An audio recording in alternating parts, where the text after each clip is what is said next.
This whole project started because I was looking to do something that I had never done before. And this project has evolved into something a little more than that. Now we're building an entirely custom car body, and we're building a fiberglass mold on top of that. It's gonna end up kind of like a model car, except full size. Sounds simple, right? We got our work cut out for us. We made great progress on the rear end of this car. Pulling that Porsche bumper really streamlined the effort. Coming around to the front end of the car, there's absolutely nothing there. I've never built a car like this. We're doing it kind of piece by piece, but in the end, the car has to look like it was a solid design from the beginning. What really set the pace for the look in the back was just starting off with something, some shape to represent the flavor. I'm really hoping we can get some kind of shape that ties this front end to the back. Victor asked me to meet him in his yard. He said he's got some ideas set up. Let's see what we could find. I had the guys just put all like the fenders and the bumper together. Oh, I see. Look around and pick what you think we could use, and let's start from there. I called Ian to come out to look at my scrapyard to see what we could use for the fenders. Before I go out buying something, I figured, hey, I know I got something laying around. Walking around Victor's yard, I know what to expect. It's not exactly a scrapyard full of exotics. Check it out, you recognize these? So we're walking through, and the first thing he points to is instantly recognizable. It's a Volkswagen Fender. The VW, I don't know. It's got a weird vibe on this project. I don't know what this is, but we don't put it like this. You kick it up and bulge it upward. It looks kind of small. Yeah, and all these freaking 40s Fenders. They're Zephyrs. They got the shape, but they're just way too big. A modern thing like this would definitely work better. I told Victor we could use any body panels we want, but they actually have to be the right contour, the right panels, so we can achieve the design we're looking for. I got some other stuff in the corner there. Let's see what we got there. I've acquired 25 years worth of stuff. My wife calls it junk. I call it treasures. Oh yeah, I recognize the remnants of this car, but see, this is kind of the thing I was thinking. See, this is a way more modern looking fender lip opening. But that's too square. I'm just looking for that round fender point. I just need the point. This could be closer to it, but even this doesn't have enough roundness to it. I know these parts are pretty rough. I mean, like really rough. But hey, with Ian, you never know what he comes up with. Yeah, check these ones out. This, I think, would be more like it. I don't know what this is from. It's probably a newer, I don't know what these are. It looks like they got caught on fire. Yeah. What the heck, both of them?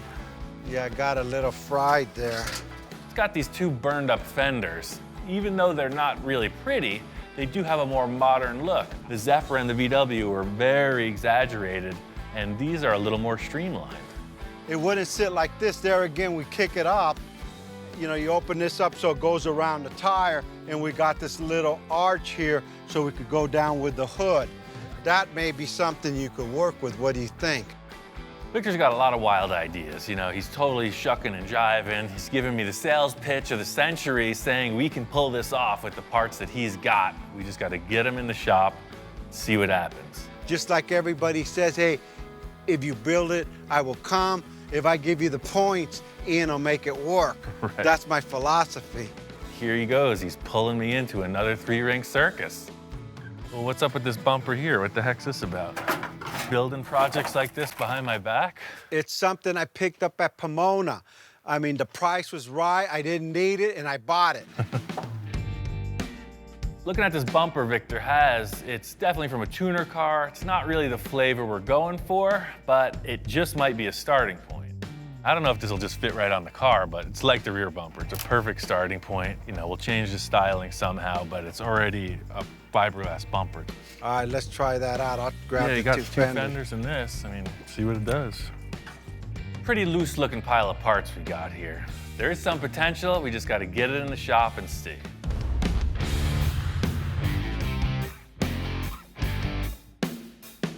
We made our selections and brought all these parts back in the shop to see. We're working with nothing here, blank slate. First order business is to try to mock up some parts. The Sterling's square, and that's just not what we're going for. You see, 'cause, I mean, everything's out of proportion, but the way I seen it was like this. I'm just looking at this point going down into the hood. All this will be discarded.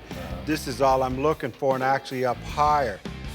The whole style of the front end we're trying to create here is sort of like raised fenders, super low hood height. Put these burned up fenders on the car, and it's sort of the direction we're looking to go. These are already way better than the Sterling because they're so much rounder. You know, we're getting away from this flat, faceted shape, and yeah, got an arch, man. It's working. It kind of fits. This is how Henry Ford did it. I'm sure. The only thing he didn't have was cordless tools, man.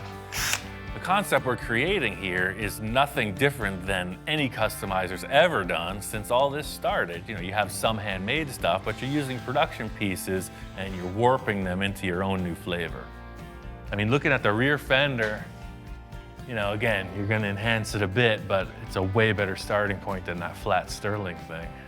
And still, I know you're gonna want it way more up in the center, but see how we can just do the same thing as the rear, just pie cut it, segment it, pull it down, and we'll just have to add some kind of curvature to the top. I can see these fenders getting us to where we need to go, but I really want to put on the nose piece too. You know, it's all got to work together. It's pretty loose, man. It's the face only a mother could love. Yeah, to be frank, it's terrible. I think the clinical term would be butt ugly. This front bumper isn't really what we can use. I mean, in the end, it's kind of less than spectacular. It's, for now, I'm gonna call it a placeholder. It's out of proportion. The fenders, something doesn't feel right. They did look curved out in that lot, but once they're here on the car, they appear pretty flat. These burned up fenders kind of have the look, but they're not really offering us that arched fender that comes down into this valley area in the hood that we're looking for. I'm gonna lay a sheet of aluminum in there, just try to visualize what these contours can offer potentially, and just see if it's gonna work.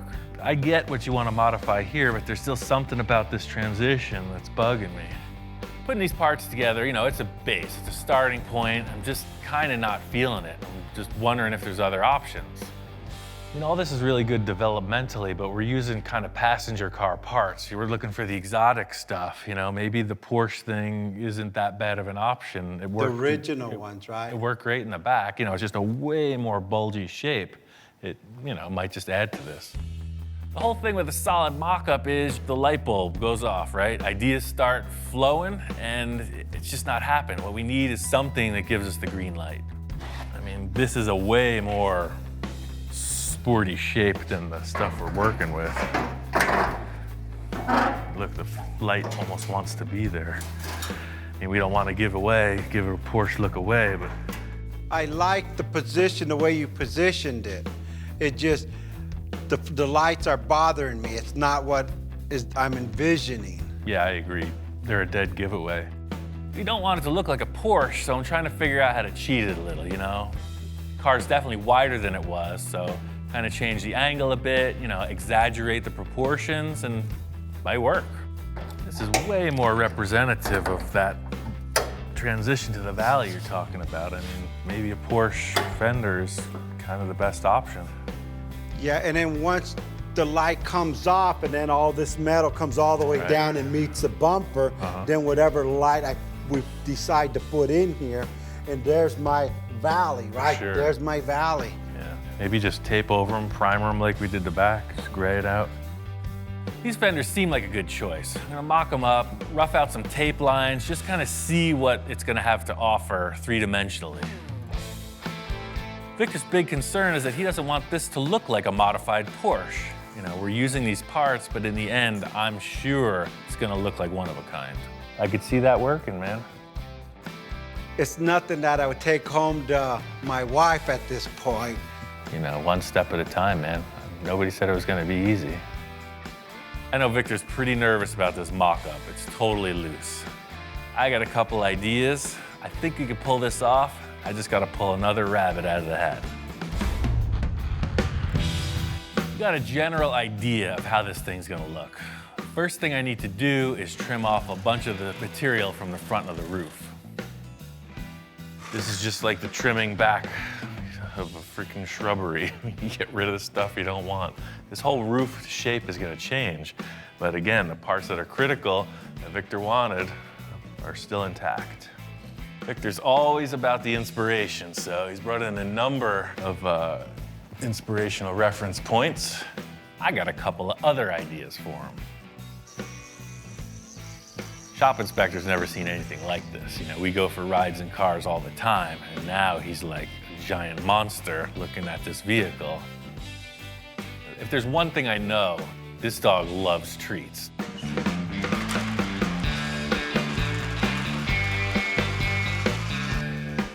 Supercars. Super dog food delivery. Aside from all the busy work, you know, we got a car to build, on to the next.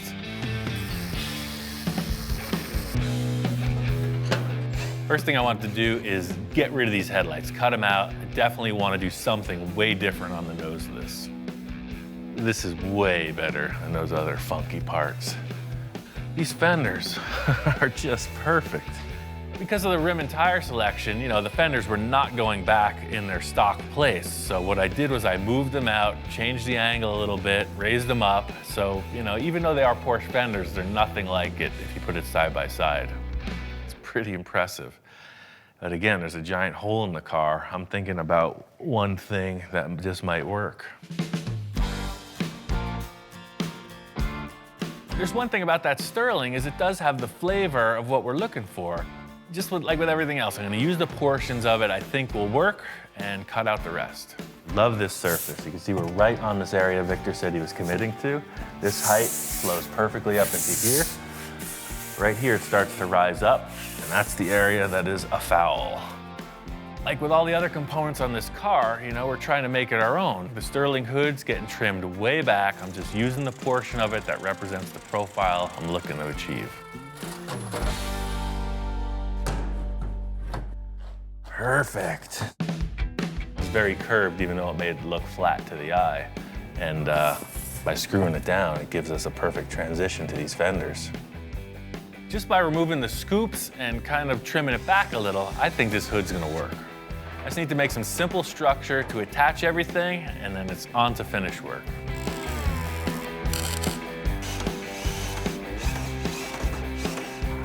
Using these aluminum sheets, it's the same process as in the rear, just trying to create a contour, something to build off, and the look that I want. Being that this car is gonna have a mold on it, in the end, the construction here, anything goes. It's purely a mock-up. Now we're getting somewhere. This is all about the concept. I'm gonna tape some of it up, spray paint it, sit back, check it out. Getting these fenders mocked up, I really see the potential of this valley and hip fender aspect Victor was trying to get his point across about. I see a issue with that bumper. Maybe that one's not the right call for the car. We're gonna have to figure that part out. I'm positive this bumper is not the right look, but what it's offering is a structure to build off of. Welded in this mounting bar to support the bumper, but I definitely have to widen it. One thing I've learned from chopping up a lot of cars is to retain the look of the thing, you section it, it's gonna cut both ends off and widen them out independently. As crazy as this sounds, my whole idea here is to just sheet the thing with aluminum. You know, we'll have a blank slate and we can work forward from there.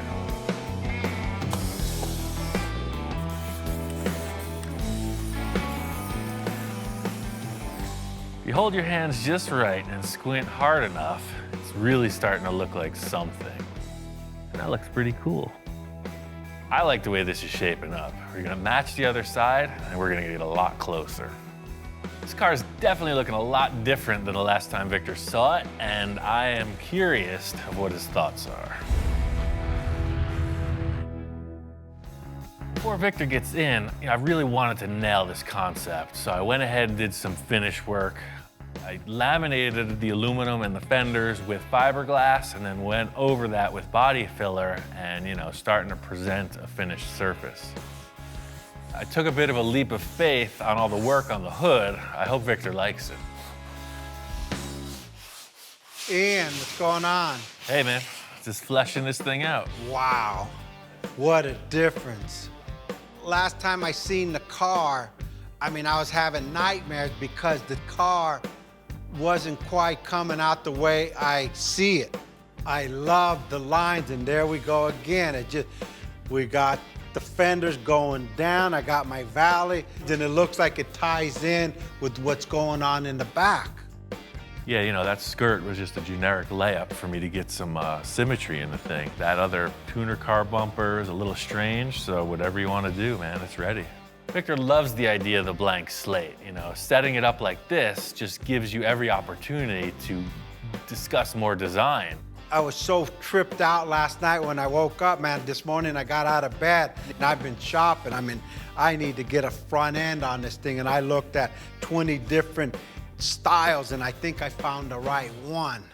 Victor says he's got something else to add to the car. I never know what to expect. All right, I'm gonna go grab it out of my truck. At this point, I'm thinking, hey, it could be anything. Hopefully it's not a new rear bumper. Ian, check this out. You won't believe where I found this. What the heck is that off of? It's a Lamborghini front end. Wow. Found a Lamborghini junkyard. A Don't ask Lamborghini me junkyard. what year. This is not what I was expecting at all. You see, I'm going about it with a bunch of aluminum foil and body filler, and he pulls out the supercar card. That's good stuff. It's not what I was expecting. Expensive. My back pocket's hurting. There's nothing here. Look. Wow. Does that look familiar? Wow. You're going for That's it, man. it. That's the right call. That's all I got left. The other thing looked kind of like a Honda tuner car. This thing is nasty. I love the way that those two things come together. You don't get that when it's separate. And there's your vents. That'll work for the two radiators on each side, right? For sure. That thing's mean. Hopefully it fits and we don't have to hack it up like the other one. Just mocking up this Lamborghini nose, it's the look, It's night and day between what we're starting with, that tuner car bumper, and this. It's like a super aggressive, really low. It's just a whole higher level of design. Sometimes I come in with something or use stuff I have laying around, and I gotta really pitch these to them. So I walk in with this Lamborghini front end. I knew I wasn't gonna have to pitch too hard. On its own, it looks freaking awesome, but to get it to fit with the car, we're gonna kind of have to change everything. We're gonna have to blend out all those hard edges. We're gonna have to cut back 90% of the work I just did. I got a couple ideas, man. The thing is, just get out the tools and try to make it work. But anything you cut off on this thing, could you save it so I could at least hang it on my garage wall? Yeah. To get this Lamborghini nose on the car, I gotta undo a lot of the work I already accomplished, but hey, that's part of the mock-up. This design is really worth the extra effort. Victor's kind of sweating it, he doesn't want to risk these parts. He doesn't want to see me just chop them apart. I'm gonna send him packing, take a little of the pressure off, and get to work. I was having trouble conceptualizing what the nose of this car was gonna look like. Victor comes in with the heavy-hitting part. These pieces nail it. My idea is heavy surgery. I'm gonna cut back everything I just did, splice this piece in, remount it, blend it together. And fitting up this nose, just trying to make it look like one piece. Somebody's gonna not be able to realize that it's 5 different concepts all mashed together. Definitely cutting off this edge here. So I put 2 fasteners, one on each side of that. I'm gonna cut this right off. When I blend it together, all this hardware disappears. So pretty much the surface does this. I don't know if you can see it, but I can. The whole thing with this process is it's kind of so reaching in the dark, it's just looking for these little glimpses of hope to carry you through, because trust me, this isn't easy. This is like the challenge of a lifetime, and we're going about it pretty haphazardly. To fill in these gaps, the same process as with the fenders, just some aluminum sheeting, fiberglass, filler. One thing I've always wanted to do is, build complete car bodies in the style of Ed Roth, and this is very similar to that. Glomming a whole bunch of stuff together, no matter what it is, and then making a mold on it. The thing with the mock-up is it's about visualizing if you can move forward, So taping it up, spraying it gray, it gives you perfect representation of a yes or no to your question. This is why I'm doing this with the gray stuff. So you kind of sit back, look at it, it's gonna work. You got two drastically different styles in the bumper and the fender design, but we're gonna do a little deletion of both, defining ridges, kind of right in there. One thing about transplanting this nose piece on it is it doesn't really work with the ridges on top of the fender. The look of the other car was defined by these really sharp cuts in the body panels. This one doesn't have any of that. So I'm just gonna cut this off right here, and the filler's gonna delete this rise. The filler's gonna come right up and over, so you won't have this or this. That's the plan, and I'm sticking to it.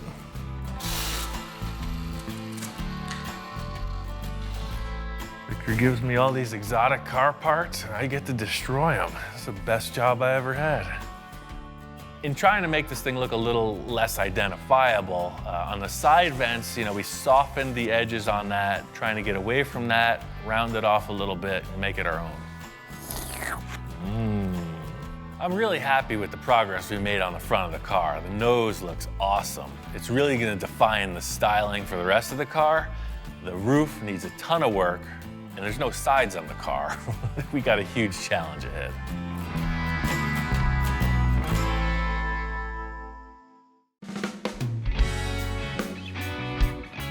It's a long journey, but this build is beginning to take shape.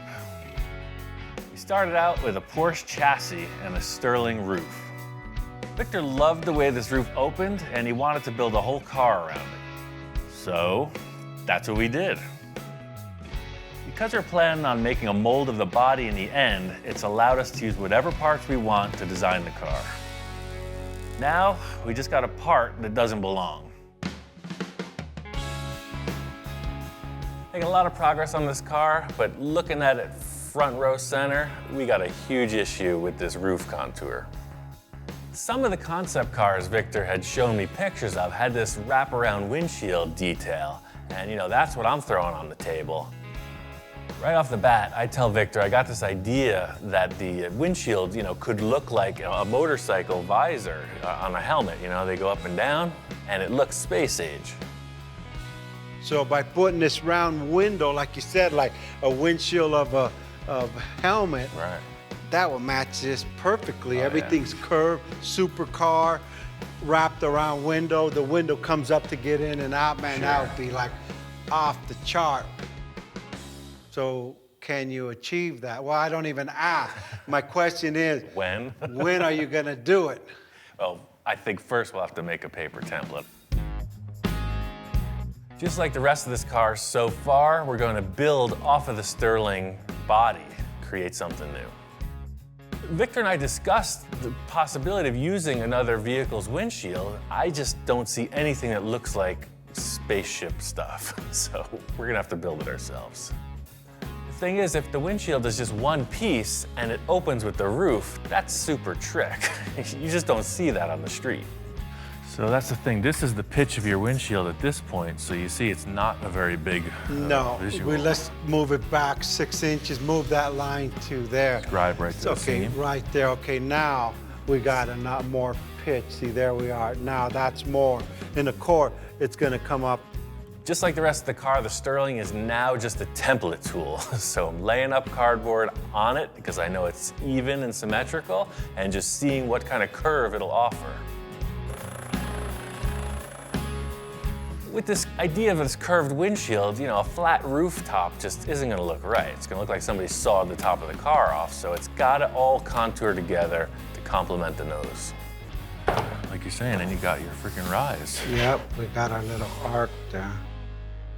So I'm just gonna make an exact template of this window and we'll flip it over to that side. So this curve that's coming up around the back will then turn around the exact opposite. I think Victor's main goal with this roof is to do something you just don't see. You know, he uses these words, these big words like iconic, timeless, supercar. His loose perception of reality is easily translated by my forehands. So you want to create like a little dome shape off the roof, like up there, like that, That's right? it. That's what's missing. I love the idea of this mock-up with the cardboard for the one-piece wraparound windshield. It's exactly what I was thinking. Motorcycle helmet visor. I think it's a keeper. Finally, we get rid of the ugliest part of the car, man. Let's just bury that sterling. We bury the rest of it. Just don't dig it up again. Dude, that was my inspiration. I'll leave it. The Sterling started the whole project, so that hurts. And the Porsche Sterling, how do you think it feels? Oh, it's done. I think I sold Victor on this idea. There's nothing to it but to do it.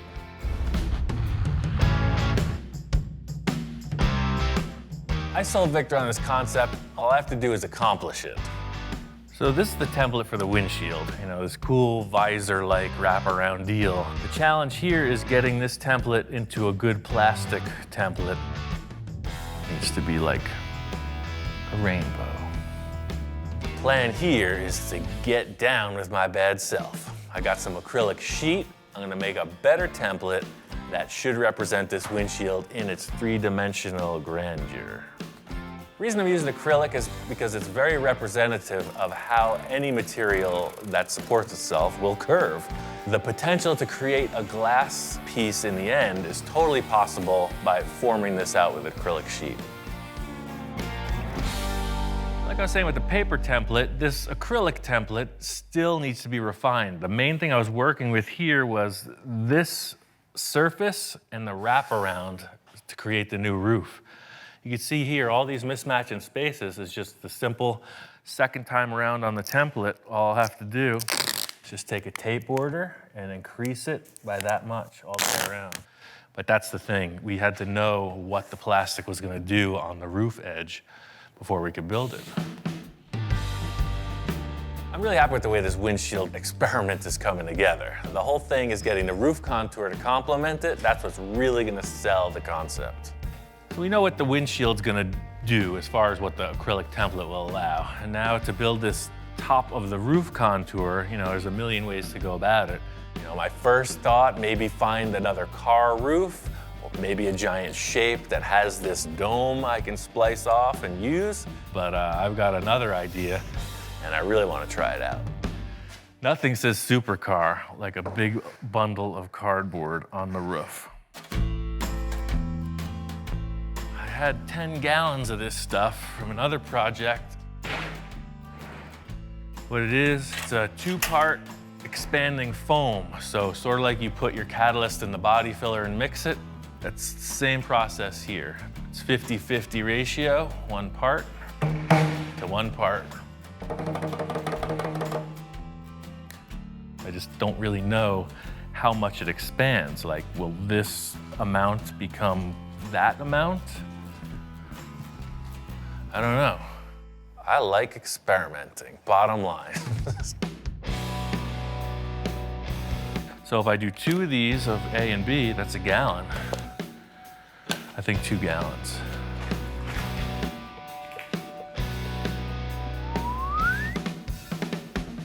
So that's 4 quarts of that.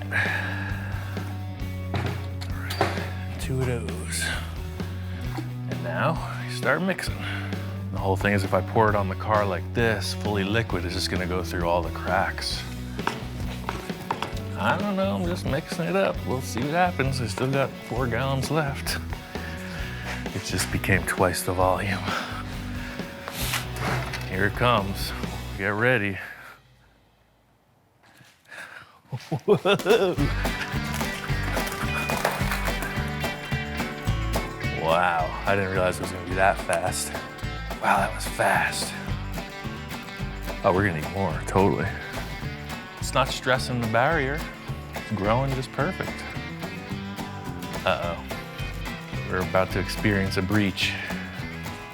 It's still growing. The whole thing is, this is a huge challenge. It's the challenge of the lifetime, you know? Just trying to keep it festive, keep it lively, you know, always thinking of nonsense to get you through the moments. For the little 3-inch rise we needed, I think we've substantially overshot our goal. Shoot for the stars and you just right reach the moon.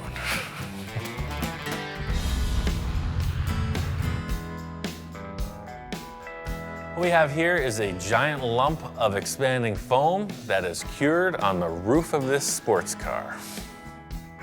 I think it's pretty clear the muffin is cooked. Definitely like one of those things you see coming out of the oven.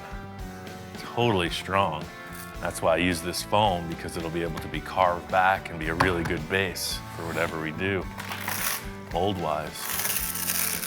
That's like Christmas morning. We're unwrapping that gift you didn't want. That gift from Grandma, you know, the socks or the slippers, that's what we're doing. We're just, how am I gonna work with this? Time to get medieval on this. Like the great sculptors of yore, starting with a giant block of marble, I will create a masterpiece. Crazy thing is I only need about that much of this giant slab, so it's gonna take a while. It's safe to say I overshot the foam element considerably. This is a lot of work cutting it back. It's pretty dusty. The good thing is I got these big air cooler fans from Portacool, and they are moving the air and keeping things fresh. It's kind of like chiseling through rock at this point. You know, you're just chunking away, getting these big shapes broken off. Got to smooth it out and get a little bit closer. That's what I'm going to use the belt sander for. Just eyeballing it. I know as long as I stay bigger than it needs to be, you know, anything goes. Wow, you got the sterling out of the sterling. As I'm getting sort of close, it's perfect timing, Victor gets here.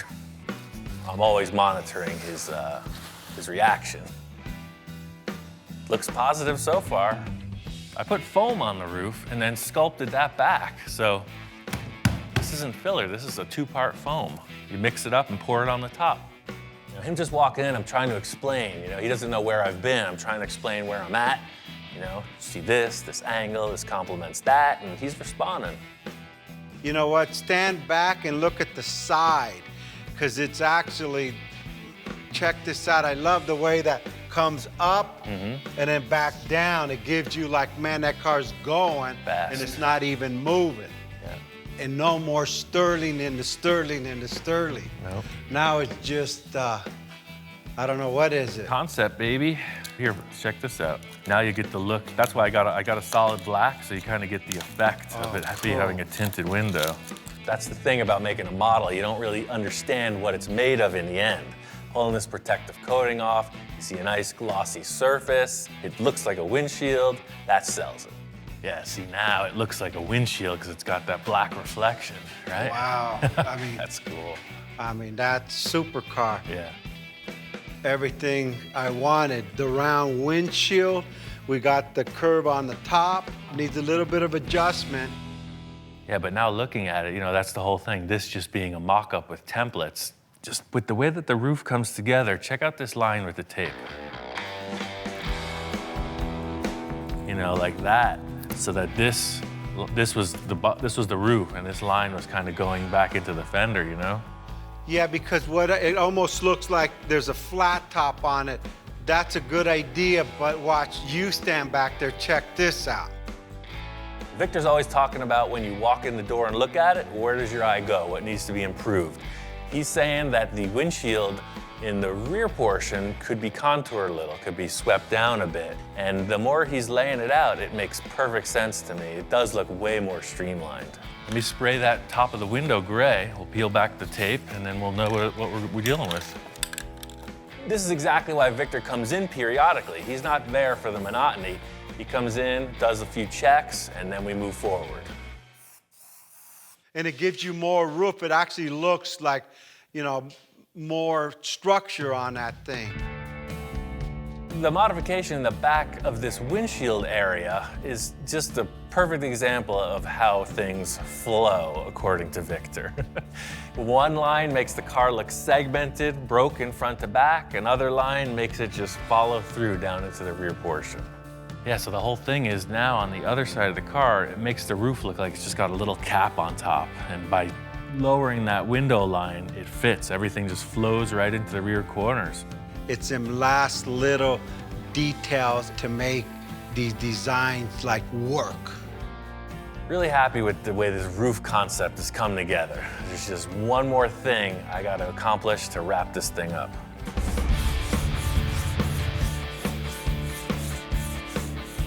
Finished the bodywork on this roof. I'm really happy with this. It completely negates the look of the Sterling, and it complements the nose perfectly. Victor's call with this line revision for the windshield nailed it. Definitely want to add some flavor to this cowl area of the car. I got a couple ideas. I'm just going to do something, and we'll see how it develops.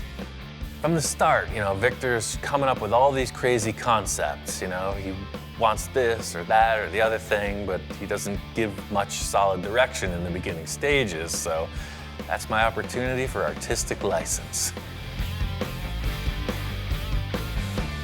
I got an idea about the way it should look, and I'm just going to build it out. At least we'll get somewhere. Victor wants to revise it.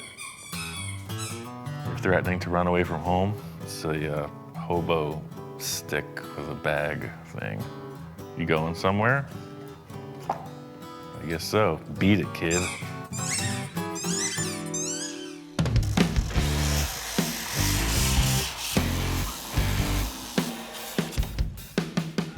In simplest terms, what I've been thinking about is creating like a cowl induction look.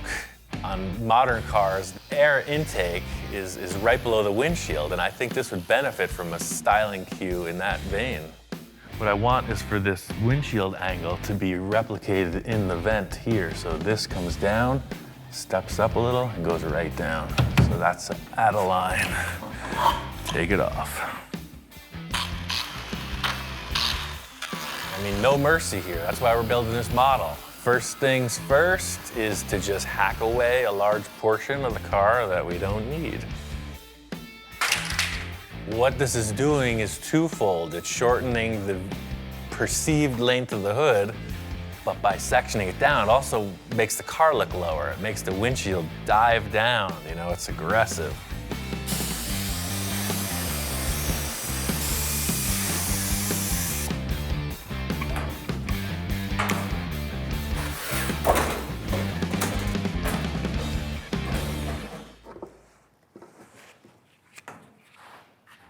I mean, that vent shape, that's it. I love that. I just don't know what the client's gonna say. He's a little back and forth on things. I'm into it. This thing took it from this bland kind of hood detail to something representative of a supercar. The thing is, with this just being a mock-up, I want to throw everything I can at it. This is gonna be a vent. Just using this honeycomb mesh, was just laying around the yard. What it's doing is just representing a grill, and that's what's gonna be here in the end, some type of vent. Sprayed it gray just to stand back and check it out. Matches the rest of the tone of what we're building. Looking at it, it kind of needs another element. What this thing needs is something to make it look more faster. It needs fins coming from the center, like that. Just like on the tail end piece. Check this out. Always thinking about how to tie this whole car together. We've got this awesome rear exhaust port look thing. It's got these fins on it. It looks rocket ship inspired, like it's flying or something. So hey, why not put some more fins on the car, I want these fins coming out of that vent I just built. Same idea. So this is one of the cutoffs from those things. I'm just gonna transfer that right onto that. Put these things in place and see if we got something.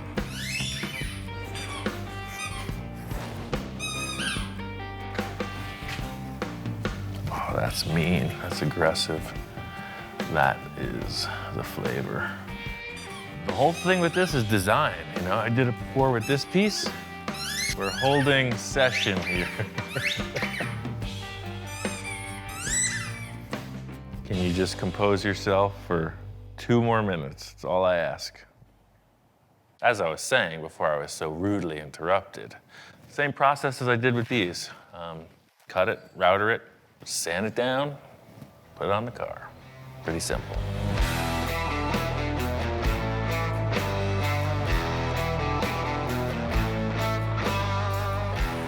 These little cowl fin things, you know, I want to make them out of aluminum. I want everything front to back to have the same stylized aluminum element.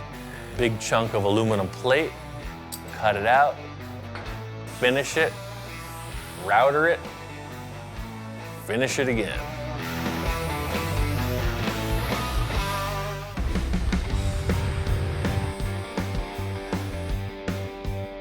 These little cowl fin things, you know, I want to make them out of aluminum. I want everything front to back to have the same stylized aluminum element.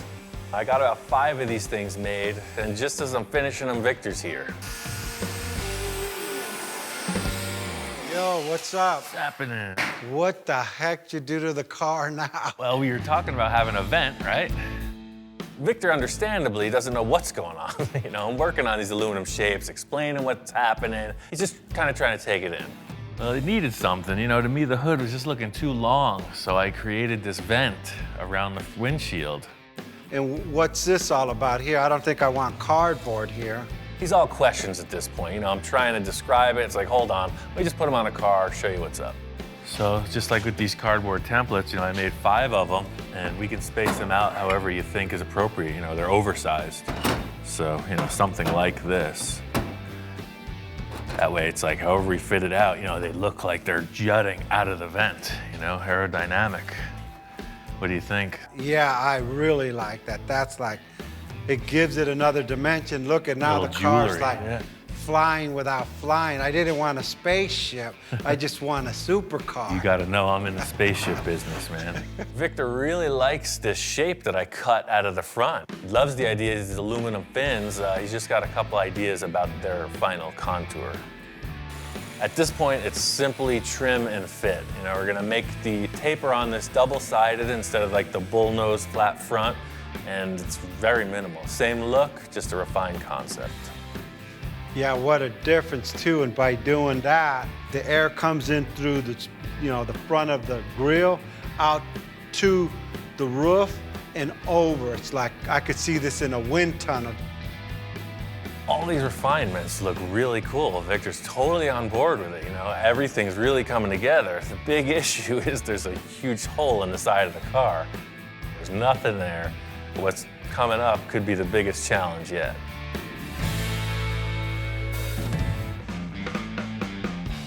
I got a little something. Check it out. Carhartt collar. Oh yes, he's all about it.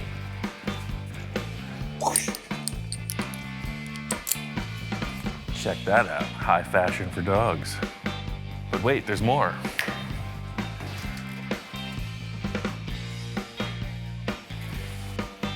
You know what that is, don't you? It smells like a fresh, new dog bed. What do you think about that? Oh yeah. Oh wait, you're twice the size you used to be. You like it? Very good.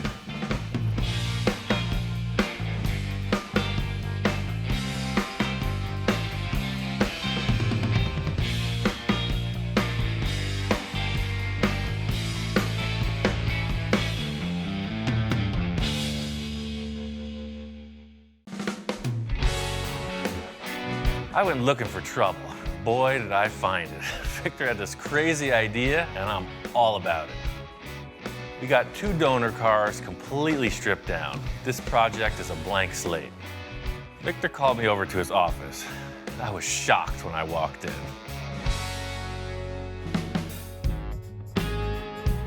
I guess Victor is taking us to the next level. His whole office appears to be covered in little pinups of all these different supercars.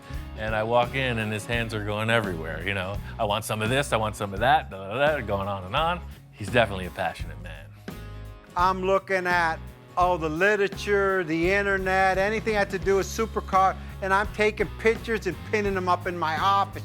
Ian can't draw, I can't draw. I'm good at drawing stick men, you know, that's where my limitation is.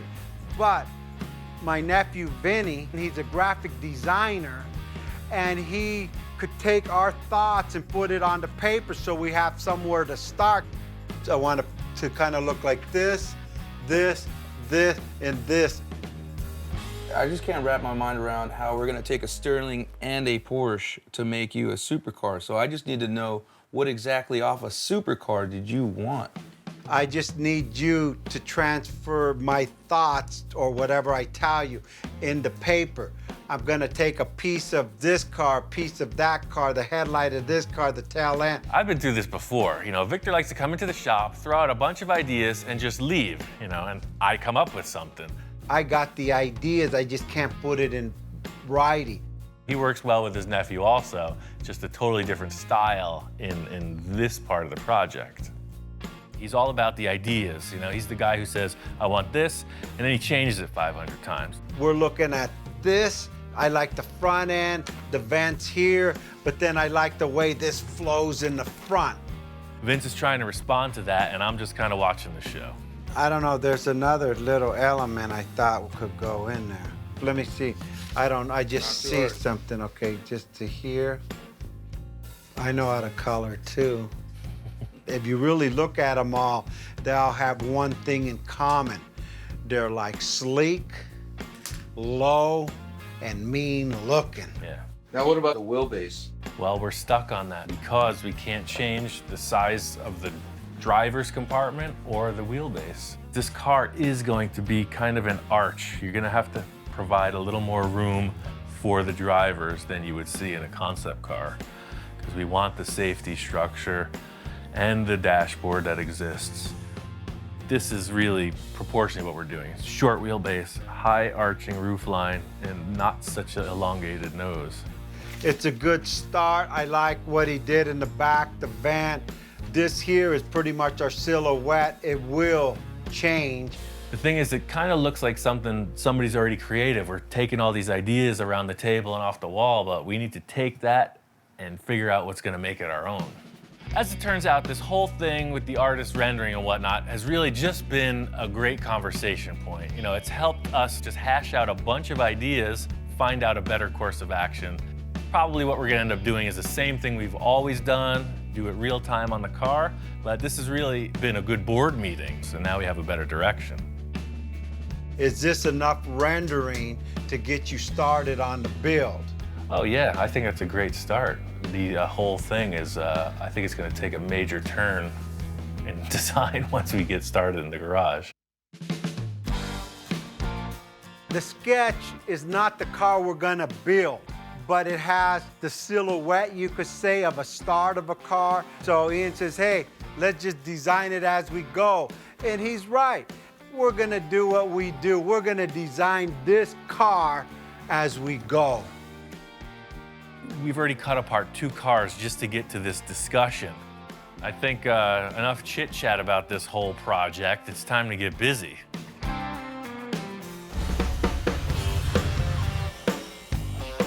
We decided we're gonna build this whole car around the roof. I gotta get this thing into position and then decide what we're gonna do. The dictating factor is gonna be how low I can get this in the dashboard section. If you gotta raise the back up a little bit, so be it, but you can see the back's real low. If I can get the front even closer, then we're where we wanna be. The whole thing is trial and error, so fit up the roof, see where it's hitting, cut that back again, back and forth.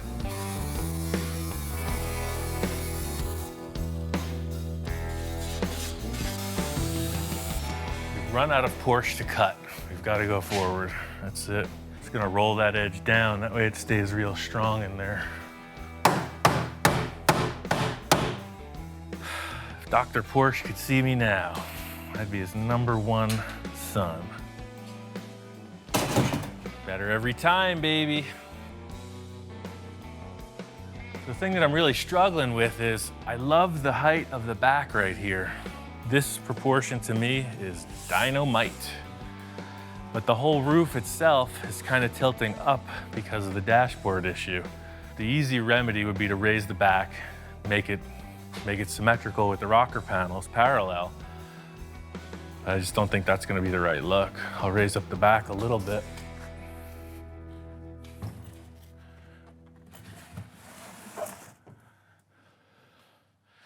So now what you're seeing is these are fairly parallel. My whole issue is if the roof itself was about 2 inches lower, I'd be a happy camper. We just can't drop the front anymore. The dashboard is here. That's it. We're maxed out on our ability to lower from this point. Kind of reached the point where I don't want to lower it anymore. It seems like it's in proportion, but without some other elements in place, I'm not gonna know if it's right. Just trying to come up with the solution. You know, right now I'm just looking at a roof on a chassis. Wonder if I shouldn't just mock those fenders on here. Maybe if I put the fenders on, it won't look so high up. Might just cut that car apart and just get some representation of a fender height. Stepping back and looking at it, the roof seems to be in proportion, but there's nothing else representing the body of the car there, so without some fender lines or anything else, it's a little hard to judge. There are envisioning tools everywhere. You just need to know where to see them. And look, there's 4 of them right there. Let's go. The fact that this belt line on the Sterling is kind of matching up with the Boxster stuff, I'm thinking maybe some other panels will help out too.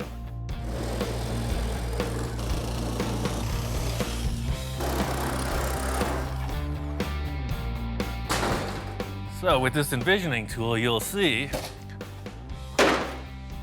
all that framework was messing up the vibe. Aha. Supercar, baby. That's what this was missing. Now all of a sudden the roof is way down. This is by no means what we're building. It's just another representation for discussion. This is the same effort that we did the other day with Vince in the illustration room. This is my kind of discussion on styling and what's possible because we have all the real world parameters in front of us. So there's a lot going on here and I'm really digging it. I think my favorite part is the rear portion, most specifically the height in here. I know we're gonna have a big hollow in there, and really at this point, the whole rear end is just pure potential. Got your hips coming in, trough to see the engine, whatever back window there's gonna be. But looking at it here, you see the roof? You know, it's got kind of that pyramid shape where it's coming up into the roof height. Doesn't look too flat, doesn't look too tall. These are just representations of proportions, parameters, surface heights. The look of everything's gonna get changed. One thing I notice about supercars is that they are ultimately low profile. Looking at this thing, the proportions are a bit off. It's critical that the stance is right on the money, especially from the starting point. I gotta lower this thing. A lot of times when I build a lowered car, I'll just bottom it out, create the body around it, and then raise it up. I think we're gonna do the same thing here. Victor and I already discussed, he's going for a whole suspension upgrade. I don't wanna disassemble anything, so I'm just gonna cut the springs out of this and drop it. Oh yes, and again, when you can't get the floor jack out, you're just right. At this stage, I've mocked up a lot, but that doesn't even begin to tell the story of how the car is gonna flesh out. What we've represented is a series of panels, a ride height, anything goes from here.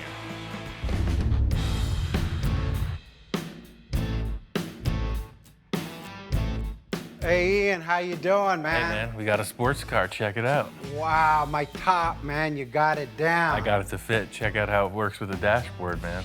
Like wow, it belongs there. I mean, factory fit. See, if you look inside, all your points for your hinges, they all go right inside that vent. Oh man, They're so set. the mechanism will work the same. We'll just upgrade it You so don't it even doesn't have shake. to engineer it. Yeah, exactly. The look of everything's gonna get changed. It's not gonna be this car. These are just good examples of what we can work with. How did you get this thing so low? That's what my question is. Sort of like the windshield on the Porsche. I had to get a little caveman on it, and I just cut your springs out. I told Ian, hey, I'm gonna change the suspension. You know me, everything I got low profile. I didn't expect this guy to come in and just cut everything off. But just like with the other lowered cars we did, you know, we'll build it down low, get those tire and fender lines connecting, and then when it raises up, they'll look right. This always happens. He just starts tearing stuff apart, man. I mean, this guy's out of control sometimes. But it looks darn good. Just staring at this thing as a chassis, you know, and a roof looked weird. Now we have some bulk surrounding it, and we can build whatever shapes we like. You know, we'll just use these as tools, templates to work off of. Well, I got a surprise for you. Yeah, probably another car, right? No more car, 2 car per build. That's my limit. Hang on, I'll be right back. Check this out. Holy moly. I took them from my kid's project. All right, he's all about the big diameter rims. Yeah, they're on my kid's car in the other shop, so don't scratch them. He don't know I took them off. He just got these things. Yeah, he's always going to the Dub show. They're 24-inch rims. Yeah, 24 by 12. And look at the freaking low-profile tires, man. That's wild. I mean, this is what a sports car would have. Super flat track with wide, big diameter rims. This is what keeps our arrangement spicy. Victor comes in with the crazy stuff. We try it out. If it works, it sticks. If not, we get rid of it. Let me go grab the front one so you could check that out too. Yeah, man. I'll be right Put back. these things on. I guess they're a little bit smaller. They're only 22s. Only 22s, perfect. But hopefully these will fit on or this is gonna be close. Oh, I see. Yeah, but you'll have that rake just like, you know, hot rod stuff. Big and little. Big in the back, smaller in the front. What the heck? Let's put them on and see how it looks.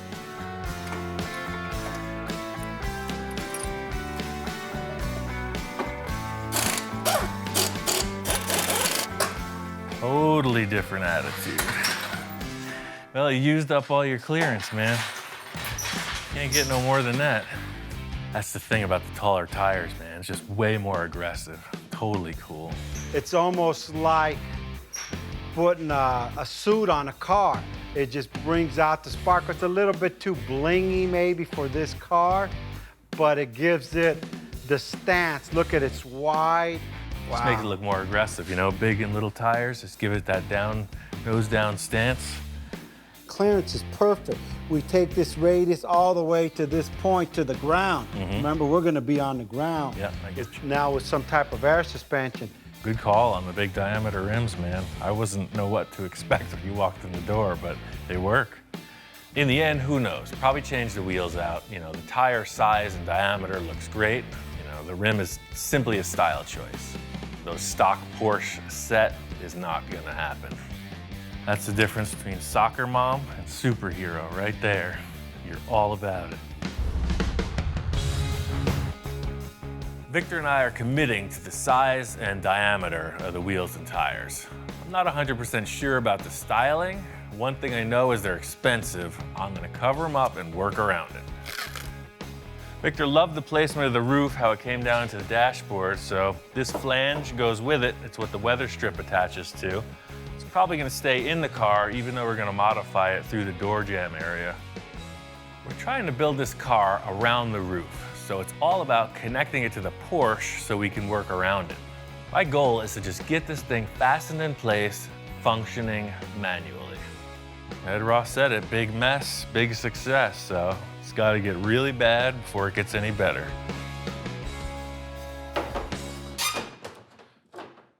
I'm gonna do 4 risers, just because there's 4 bolts. These are probably gonna come out, but this will represent the rear wall of the cab ultimately. So that back is pretty secure. It's not gonna change shape. I'm gonna set those hinges in, weld them on. The thing is, I took this section out of the Sterling complete, the whole thing with the hinge mounts, etc. The idea is it's in perfect alignment. We might change the hinges in the end, but ultimately this roof shape will be the core. It'll be under whatever we create.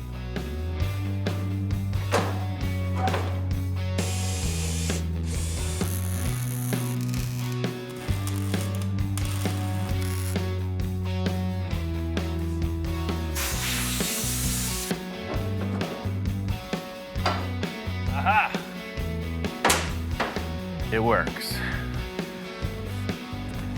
All right. To the bat cave. Perfect. For me, this is where it's at. Now we have a bunch of stuff on a car. It's time to get busy. Fits like a glove.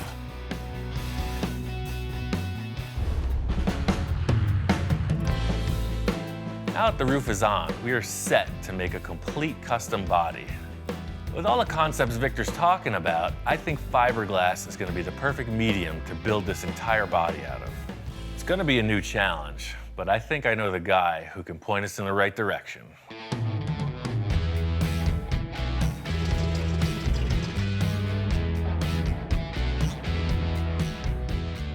My friend Gene Winfield holds an annual car show. I figured that would be a perfect time to come out, see the man, and maybe talk a little. Victor met me out here, and we're gonna do some investigating. This one's under construction, man, a bubble top. It's good to see them when they're all gutted open like this. You can see, you know, they used a floor pan from something, and they're building their own body on it. I mean, you could just fiberglass over this or sheet it with aluminum or something. I'm not sure what their plan is, but whoever built this body knows what they're doing. This might be Gene's car. You can see by the way this is put together, it's totally pro work. This thing is like fully freaking streamlined. That's the whole thing with the versatility of the fiberglass is like, you know, you sculpt something, hard coat it, and you got a car. I mean, we could build this. Crazy. It's all fiberglass, and it does drive. It's over some other chassis, but I mean, just, you know, look at all these wild shapes. Gene's done a lot of movie cars over the years, from the Back to the Future series to Blade Runner, and they've all been made out of fiberglass. Pretty awesome. That's the whole thing with the fiberglass. It's just super versatile, you know? You're able to sculpt all these compound curves, whereas the metal, it just takes so much longer. Yeah. I know working with Victor, building this custom body, there's gonna be a lot of back and forth. Fiberglass will allow us to work quickly and allow us to make changes as we go. I just gotta get Victor on board. You know, Winfield was making a lot of those fiberglass Mercs and whatnot, and I was always taking a spy at the molds and everything that he was doing for the, you know, the construction of that. And he's got all the stuff here in the back. I knew he had a big pile of this stuff over here still.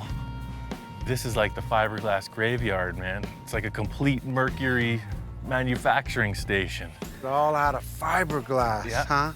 You just sculpt it out and it becomes your model.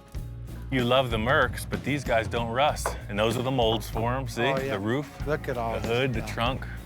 Not only did Gene have all of these Merc lead sled fiberglass bodies, there was also a sports car there. It looked like it was molded off of a Ferrari.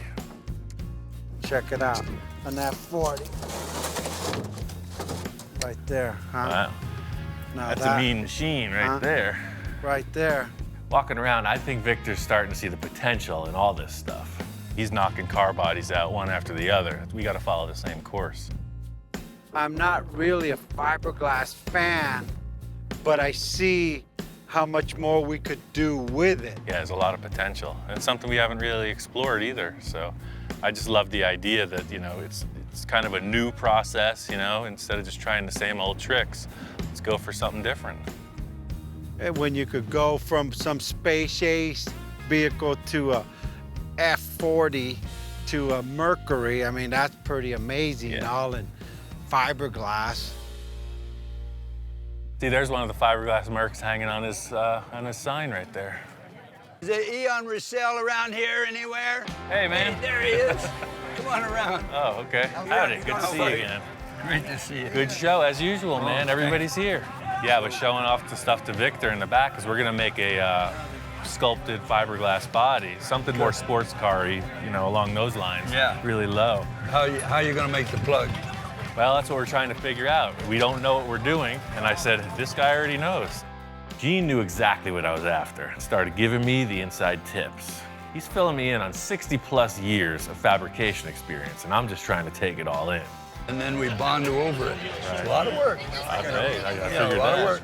I have a little background in model and mold making, and Gene's giving me the whole spiel, A to Z, and it's really helping me out. It's the only way you can do it. Okay. It takes hours and hours, but I had a that's it. feeling it's a lot of work, Yes. but we're gonna give it a Yeah. shot. You never Okay. know. Thank All you. right. You're welcome. Once again, with the wisdom. So I just talked with Gene. He laid out the whole process, A through Z. And this fiberglass thing, I know it's gonna give us that super rigid, lightweight, supercar, sports car feel. And something you'll be able to mold and enhance, and if we don't like it, we could adjust it. After seeing the pile of stuff he's got and him explaining it, I think we could nail this. He told me, just like with the Cool. bubble top, we could do it.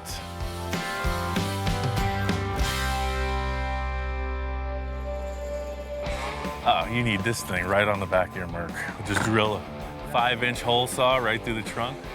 That would take us to the next level. Oh, this is next level, yes. That's exactly what we need.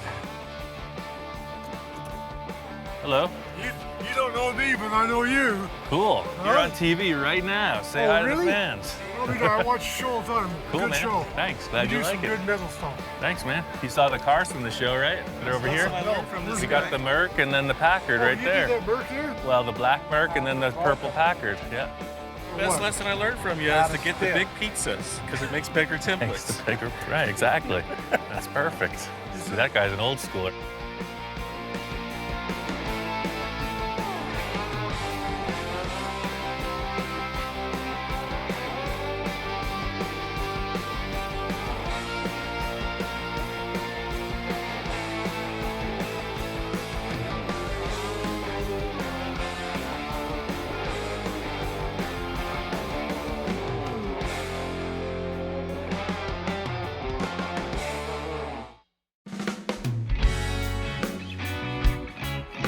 So it continues.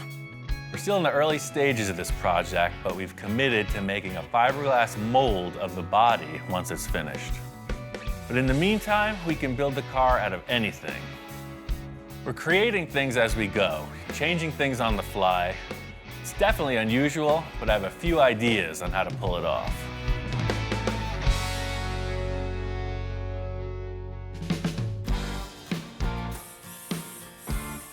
Ian, how you doing? What's going on? What did you do? That's pretty cool. I got the whole engine compartment kind of squared away. You know, I went with aluminum, and then I think like a riveted final detail would be pretty neat. You know, something real shiny down in there. As I walk in, we got the back fenders kind of in place. It's still like a hodgepodge. Like Ian said, anything goes, because this is just like the clay mold. I love this because we still could put another element in here. You can do whatever you want in here. You know, this surface is represented. I really want to get these fenders so that there's no holes in the back of the car. Looking at it now, it's really loose, sort of like a patchwork quilt, not even stitched together yet. But I'm seeing the finished flesh on this thing, and it's got to be set up correctly. I mean, the idea of screwing this Porsche quarter panel onto the Sterling body seems kind of strange. That ain't strange, that's like crazy. Yeah. Madman. Now I'm getting excited again. So what I was thinking was I just took this aluminum sheet, super light, and I just formed it over a piece of tube. That way it'll radius down into the engine compartment. So this is gonna pop on here. It's gonna do the same thing as everything else we've built so far. It's just gonna represent a surface. Yeah. Slight body modification here. I'm gonna have to put something in there to hold that up. Bundled sweatshirt technique, sponsored by Carhartt. Thank you very much. See? Now you're solid. We got fiberglass, we got aluminum, we got a piece of my shoe, now we got a sweatshirt. Come on now. Nobody breathe. See that? There goes my Sterling. Greased it out. We got aluminum foil, we got duct tape. It looks pretty rough, and there's a word for it, and it ain't a good word. Custom bodywork. So this is all pretty distracting. I think we should just primer gray this area. That way we just have like a monotone looking thing we could build up off of. The aluminum foil just wasn't suspending itself like I had hoped. So I wanted to reinforce the whole taillight area with metal before we finalized the design. I could save this aluminum for my sandwiches, for peanut butter and jelly sandwiches tomorrow. I'm doing this fast and efficient, bunch of strips of a little thicker material. It's gonna end up right. This is just another super fast mock-up, you know, just to see what we're working with. By getting the go sign from that foil thing, you know, it's just a little bit rounder surface. I really just want to get rid of the rest of that sterling in the rear quarter of the vents. I know I don't want to see, so I'm going to fit in some panels there just to get this thing so there's no holes in the back of the car. Well, just spray that gray, see what we come up with. Stand back on it now. Let's take a good whiff of those paint fumes and start to dream. Man, I just go, that's like more like it. See, that totally changes the whole thing. Now you're not looking at all these panels. You just kind of blur your eyes a little bit, and you got a Fender, man. Ian's gonna do the other side the same, and I can't wait to see it after it's all put together. Everything that's happening here is pure sculpting. If you look at a sculptor, they start with an armature, and they keep adding and adding whatever it takes to bring to the surface. I know it's gotta be refined, but we need to get there somehow.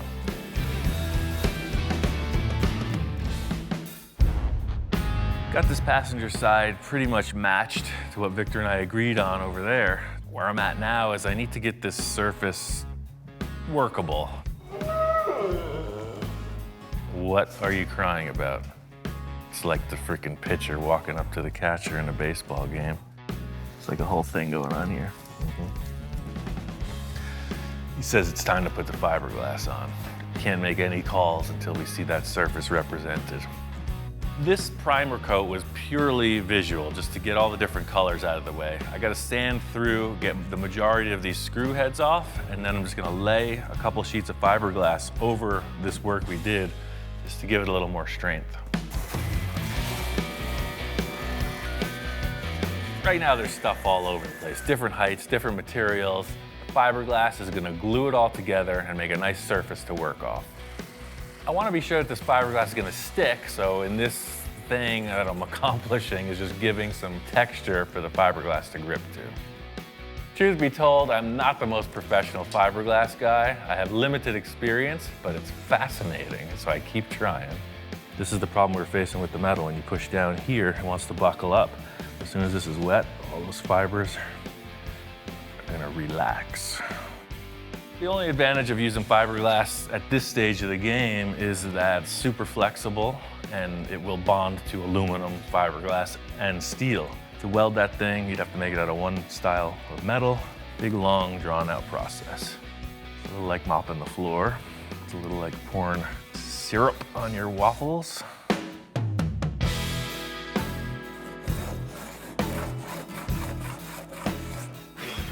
I laid up that fiberglass, it's set just fine. I put a quick skim of body filler on and cut it back just to see what our heights were. And I could see already, this taillight mock-up we did is gonna be way low. What I have here is this is the hip of the fender coming down, and the Porsche naturally dips way down into the taillight. I'm gonna just fiberglass right over these, and we're gonna have to cut new taillight holes. I feel good about this, you know? It's not just anybody. You can throw a bunch of sheet metal screws and saran wrap and build a supercar, but watch me go. Everything looks so rough. I just want to get it looking more like a Fender when Victor gets here. So this is less auto body tech and more fun body filler tech. Purely like icing on a cake. Fiberglass is hairy and scary. See, this stuff's a little bit smoother. As loose as it seems, I think it's starting to flesh out, and everybody's gonna understand why I went this way. The idea here is to just get these two fenders pretty close, get a good representation. You can see the rear of the car is fleshing out. It looks pretty freaking massive. Super wide, super low. I can't wait to show Victor.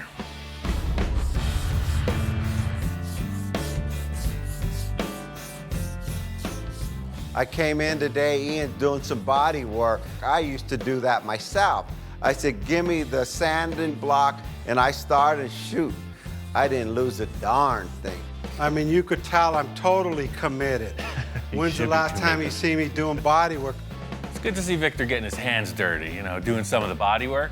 We also got these 2 tools from Eastwood that'll help ensure that these lines on the car are symmetrical.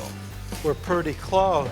And I'd like to see that in primer so it all, ties in and we could get the big picture to make sure the fenders are the same. Oh yeah, for sure. Primer gets rid of all the different tones. The gray just evens everything out. It's the best way to look at something in progress.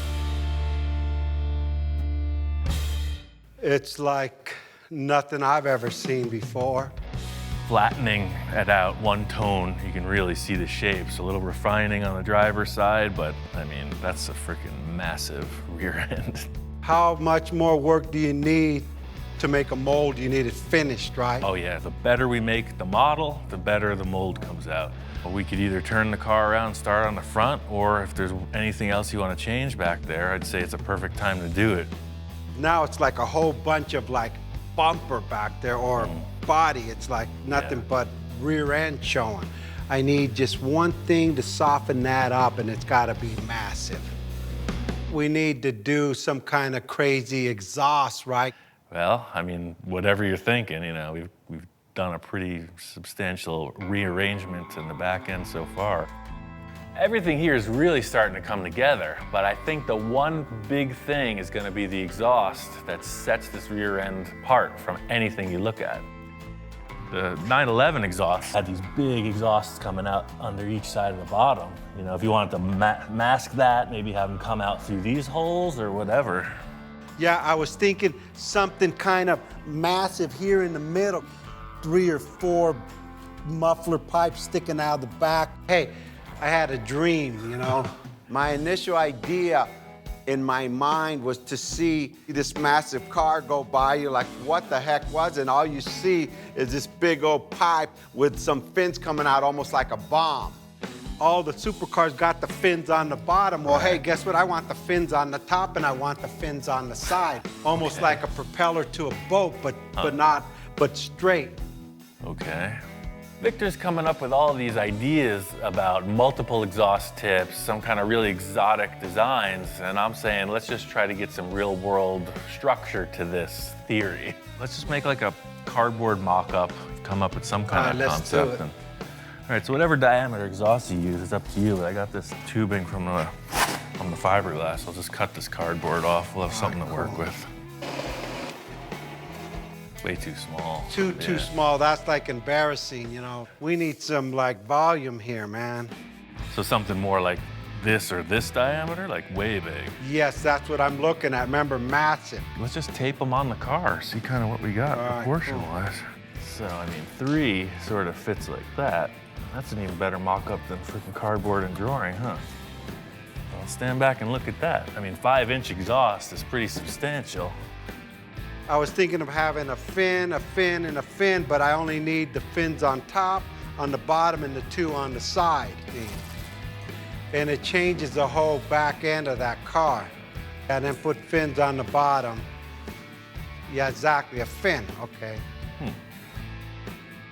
Victor's description of this theory is pretty elaborate. It's a bomb, it's a jet engine, it's fast, it's hot.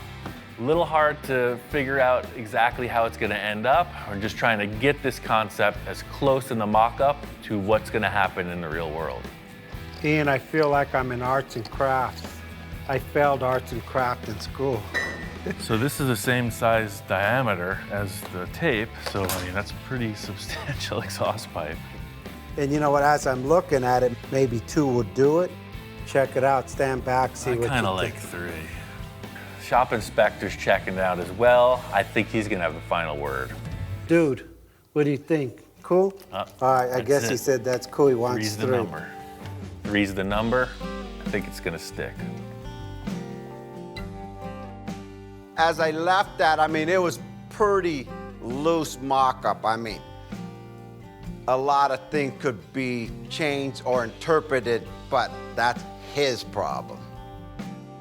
The thing is, when Victor's describing all this and coming up with a cardboard concept, I'm really starting to see my own vision of it, and that's the challenge in this whole thing. I gotta build it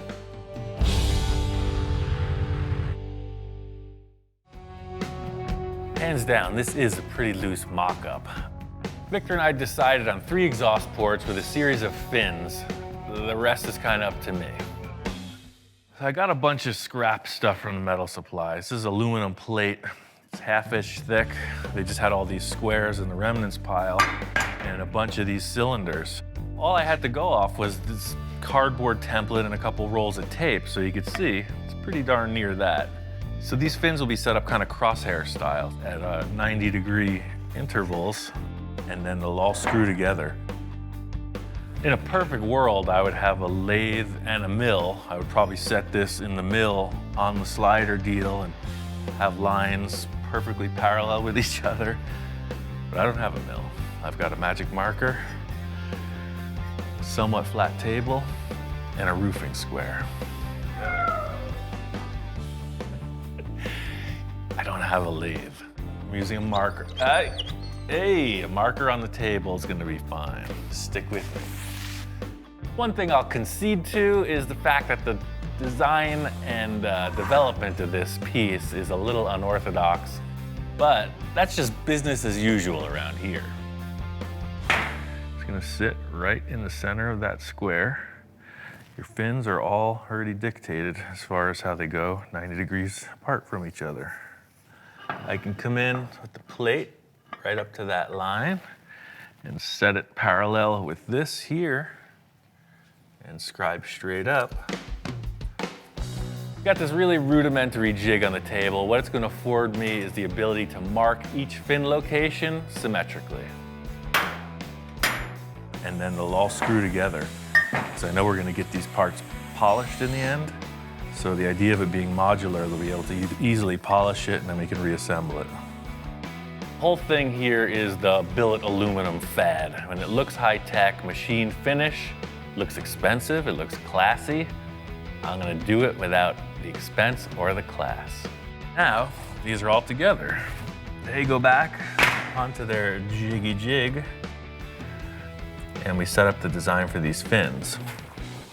Victor's fins looked a lot like this square. They were triangular. Instead of having this pointy triangle shape, I think it should go straight back, more jet-like. Sort of like that. This is inside the car. Probably the majority of this is in the car. So really, all you're seeing is like that. This is a pretty big plate to cut. You could use any type of high-tech machinery in the world. But I think I'm just gonna use the common jigsaw.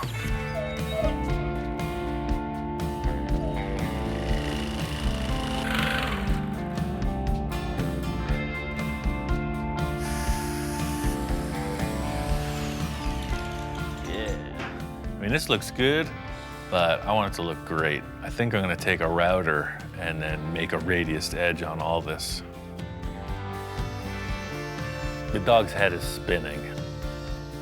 I don't think he's convinced for one iota that this is gonna work.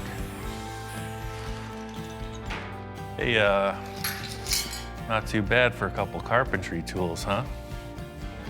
What do you think? That edge looks so cool, I'm gonna do the same to these tubes.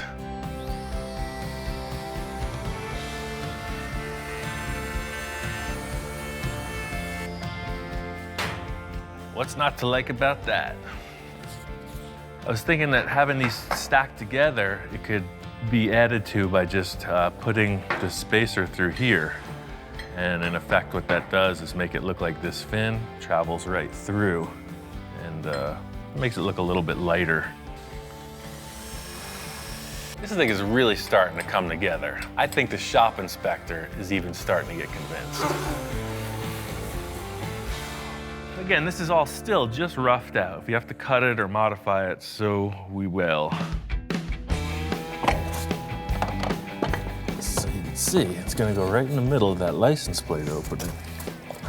See now he's finally conceding. We're just gonna cut out in here and then something like this. It's gotta go in a good 8 or 9 inches.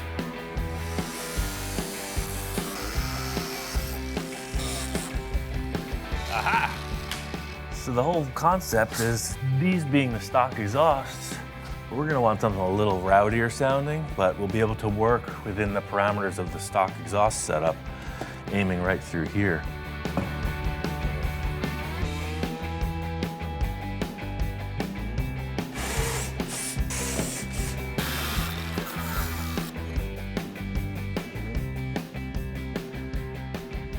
Oh yeah, that's totally cool. That's exactly what I was hoping to achieve. There may even be more fins coming out the width of the car below, but that's rocket ship. Looks like it's gonna fit. It can be adjusted later. I just have one other element that I want to surprise Victor with. I'm very happy with everything. Mostly that it's like, can be like skee ball.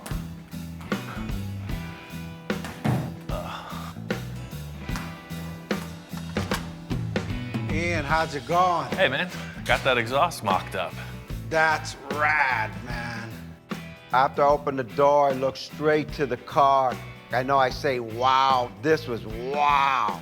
That ain't what I give you when I left. Yeah, no, I made a few changes. Victor walks in and I could tell right away he's digging it. It's a far cry from a cardboard tube. And it's centered with the car, and it gives it just enough bulk to give it like, look, I got the power behind me. He's thinking, hey, is that okay with you? What's he looking on the table for? What's there? Oh, the last thing we were doing when you walked in was these three. I forgot about them until Dude. he just reminded me. Hey. So you know that intake you had over there in the other shop? I took 3 of the horns, the intake horns, and I made them fit the tubes here. These work as an additional element, like crosshairs. So they just go in like a key, right? You index it, you turn it, and they clip right in. What a difference. Dude, thanks. Dude, thanks. I almost forgot about that. That exhaust system is wicked. I mean, look at that. What we've achieved so far is pretty solid. The rear end's looking good. We haven't even considered the front of the car. So we're really just still in the clay model stage of this thing. You know, anything can happen with the taillights. The exhaust will go in on the final body. I think we should spin this car around and get onto the front. Again, we just finished. Right. I'm tired. Yeah, I know.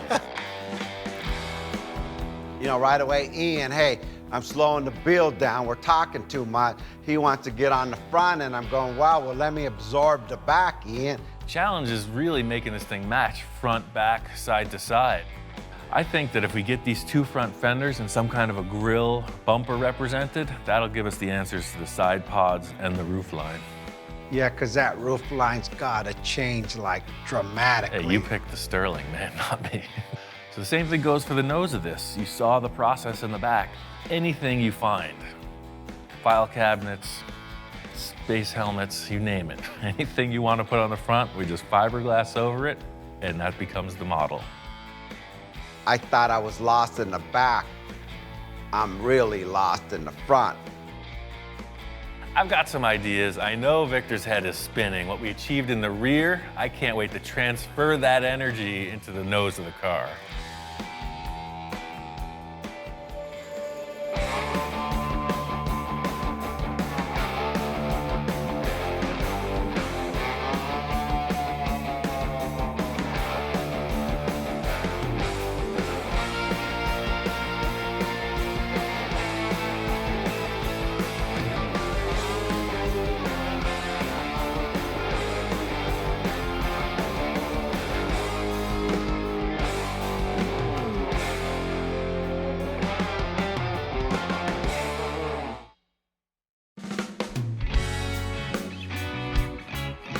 We're down the road on this crazy journey, and there's still a lot up in the air. One thing I do know is we're building a complete custom body on this car. We're just going about it in a slightly different way.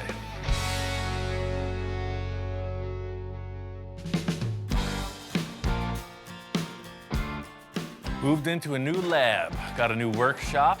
The whole idea with this room is that you have plenty of clean floor space.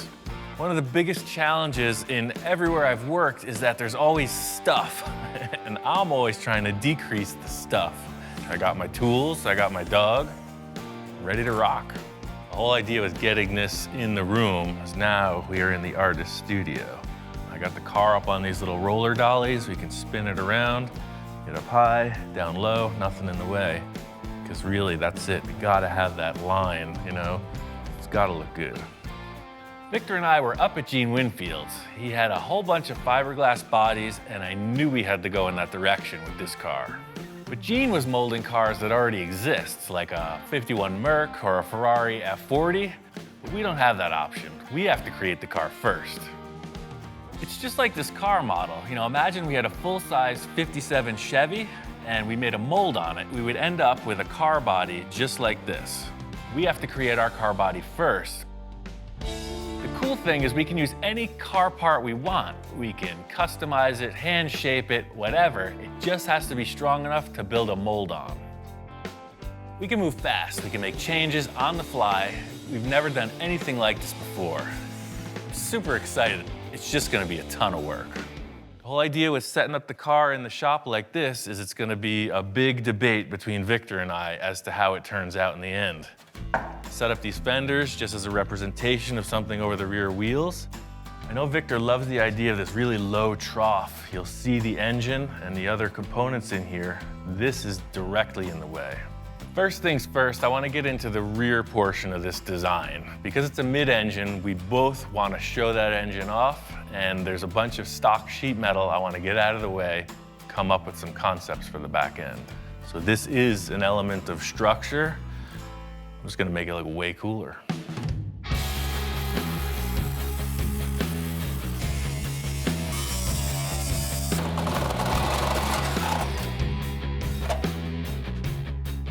You can see now clearly the strut tower in here. And if you look under the hood of any front-engined, car for the track, they'll have this flange that bolts on here and then a cross brace. So already you can see it's just, when you're looking at the engine, it's way better than looking at this big divider wall. What do you think? Dude's always on board, he's 3 years old, he's getting himself into trouble, banging his head into stuff. He's always putting his nose in my business, and I'm sure he's totally liking the smell of the fine German machinery. We don't get a lot of that, and I think he's just taking it all in. Hey, what happened to your face?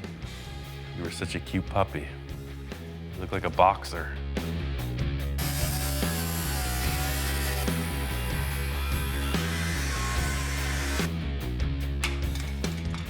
Getting all this metal cut out of the way, it's exactly what I was looking for. The engine will be exposed, but now I gotta put some structure in there, and I got a couple ideas how to make that happen.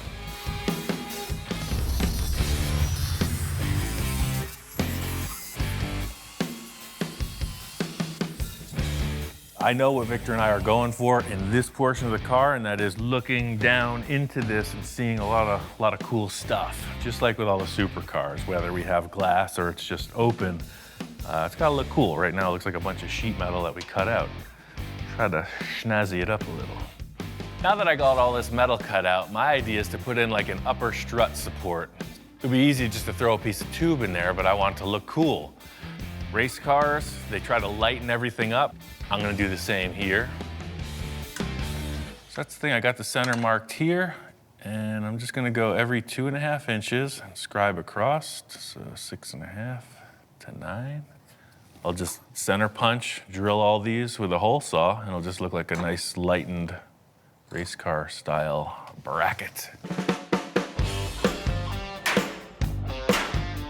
I'm just gonna pre-drill these with a 1/4 inch hole and then hole saw it up to, I think, about 1 inch, whatever looks appropriate. So there you go. Now you got a bunch of small holes.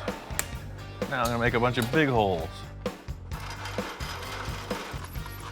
The hole saw leaves a bunch of kind of scratch marks and loose pieces of metal hanging off, so the die grinder cleans all that up.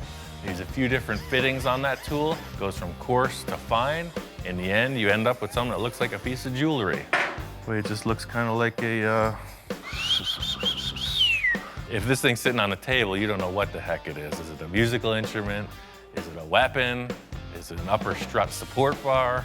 Who knows? So the last thing I want to do is put a finish on it.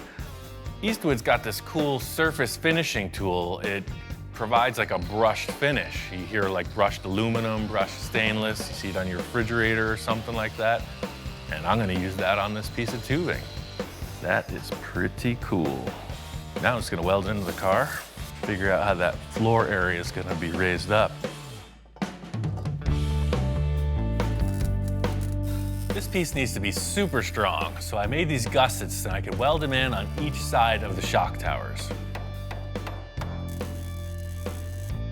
The next step is twofold. I need to create somewhere to mount all of this rat's nest wire harness stuff and create something that looks cool that follows the design Victor and I are looking for. Paper templates are the time-tested thing for sheet metal fabrication, so that's exactly what's happening here. Always easier to cut some cardboard than to waste metal. You got a little something hanging off your chin there. I love the idea of what we're doing here. It's because my thing with any hot rod is you got this big giant engine, you're seeing mechanical stuff, and that's what we're doing. We're chopping the car down so that the engine components can transfer to the outside of the vehicle, and that's cool. Just laying this cardboard in totally cleans up the rear view of the car. I'm pretty sure this floor shape's a keeper, but I need to come up with some kind of representation of how the walls are gonna turn down from the fenders within my 3,000-pound paper folding machine. It's always easy to pick out what looks terrible. You just gotta figure out how to sweeten it up, and that's exactly what this envisioning tool is going to provide.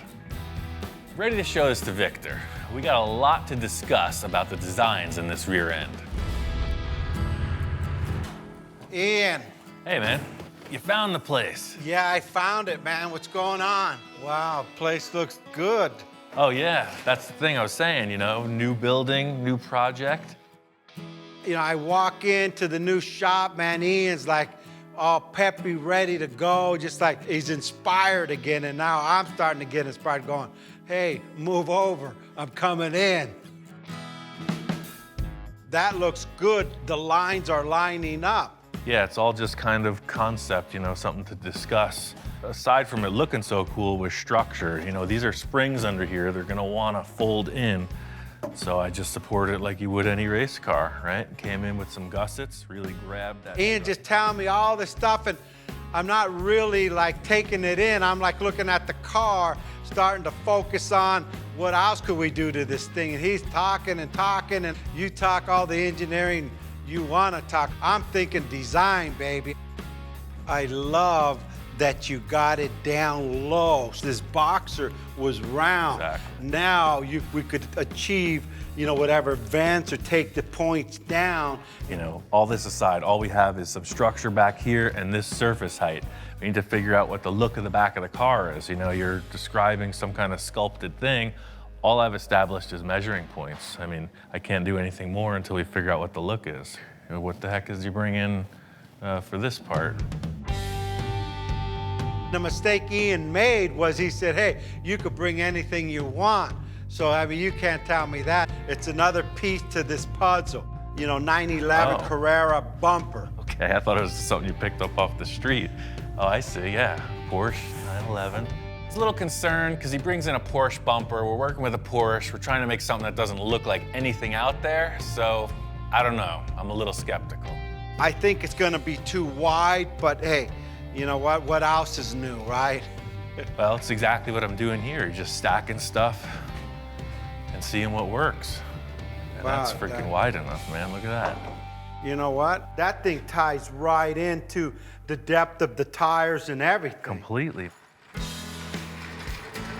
I mean, it's one thing to just say, oh, well, oh yeah, it's a Porsche, it'll fit, but you got these massive tires and it actually works.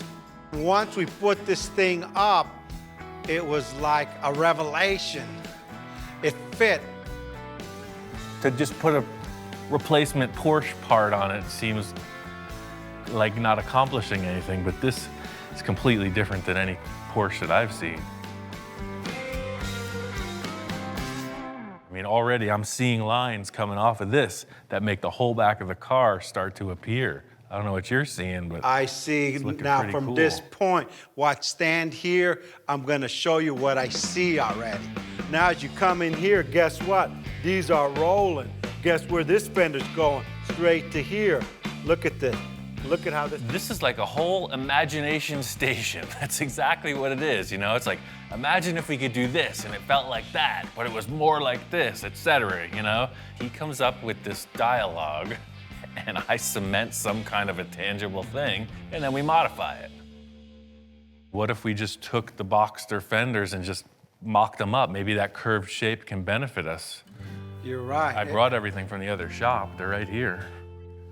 If we're gonna go with this Porsche bumper, it's very round. It's in direct opposition to the faceted edges on this Sterling body. It's got me thinking about a couple other ideas. So you can see it's curved. It definitely takes over from that, but if we put it on, oh, look at that.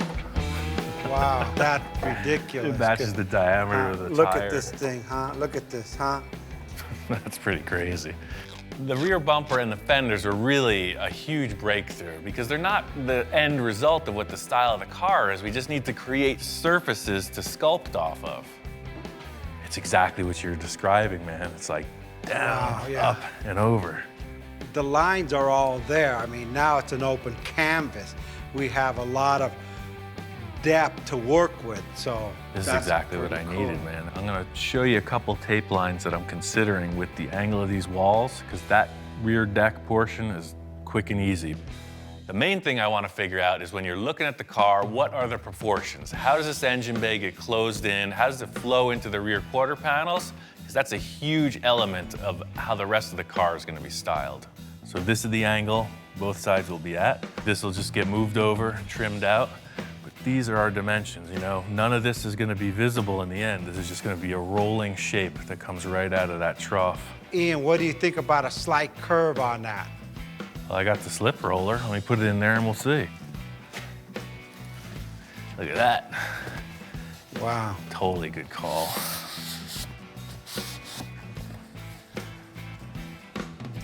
Oh yeah, that changed it from being a file cabinet to a sports car, man. Now you can see it won't be such a tight radius. It's just gonna flow right out, over, down into here, and then you already have your fender built. This is exactly what I needed. I was looking for that new thing that I had never tried before, and Victor's going all in on this. It's starting to turn into something really awesome. Well, if you're cool with that, I could build those panels out of metal, and we could figure out what these fenders are gonna look like. I can't wait to come back in tomorrow to see what he does with it. It just inspires me for the next part of this car. I got a whole bunch of more ideas on this car. We just started. Starting to fit up the rear view of the car, and the first thing I wanted to accomplish was getting this driver's compartment separated from the engine compartment. I got this panel in before I could get this structure finished for the side pieces. These tubes here are gonna be the support structure for the side panels we discussed. Victor's bumper idea, I think, is perfect, but what I had to do was suspend it and center it. I came in with some 3/4 inch steel tube and a bunch of small pencil rod, and now the bumper is mounted. This panel here is gonna have a rear window in it, but I don't know how that's gonna look until we get these sidewalls in.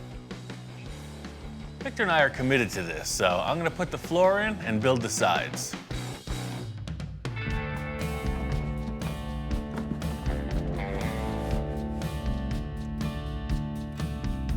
I was thinking about some kind of access hatch here with a hinge, pretty techy to build. Victor said, why don't we just hard it right on these two braces and this whole center panel just pulls out. I had all this scrap foam insulation outside, and by setting that up on the insulation, you can just run the jigsaw right through it.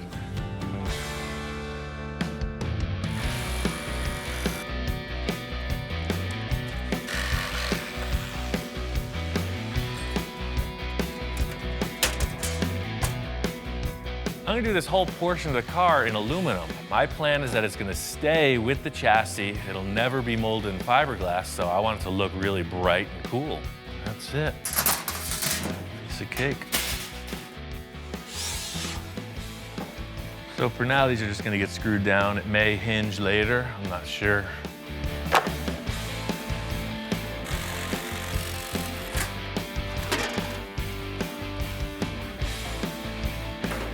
The whole thing with these panels and them being aluminum is that it was my choice that they stay with the car through to the end as a showpiece. So to see them in place is pretty satisfying.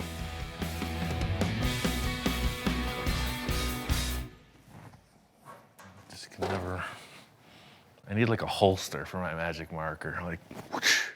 That's it, I'm taking applications now. Anyone familiar with leather work or anything like that? I'm looking for something size quadruple X. Quadruple X so I can grow into it. My senior years. That looks pretty good. I think to set this thing off, I really want to rivet it together. It's going to give it a real industrial strength race car look. But because this is a concept, I'm just going to mock them up with these self-tapping screws. It's a perfect starting point because the hole will later just get riveted back together. There's the last rear pan where the bumper goes. It's just gonna slip right in underneath the other one. I know that this is not the finished product we're looking at, but you gotta start with a good base, and that's all this is. This is a background for whatever enhancements Victor comes up with.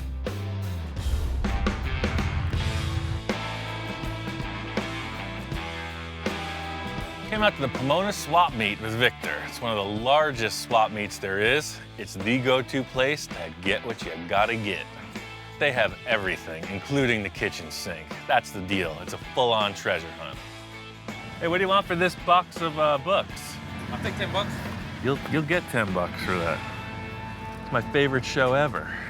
For those that don't know, Monster Garage was like the show that brought the builders of the world onto television. Anybody who's anybody tried their mettle in the Monster Garage. We got the whole kit right here, man. This is gonna teach us how to build a custom car. This is awesome. I think we could just go home now. We're looking for the lights, fenders. Let's just try not to get distracted. There's too much here. I know how you get off on a tangent sometimes. Let's try to stay focused, man. We're on a mission. The main mission today is to just find shapes. You know, anything representing a fender line, a hood line, lights, who knows what's here. That's what it is, treasure hunt.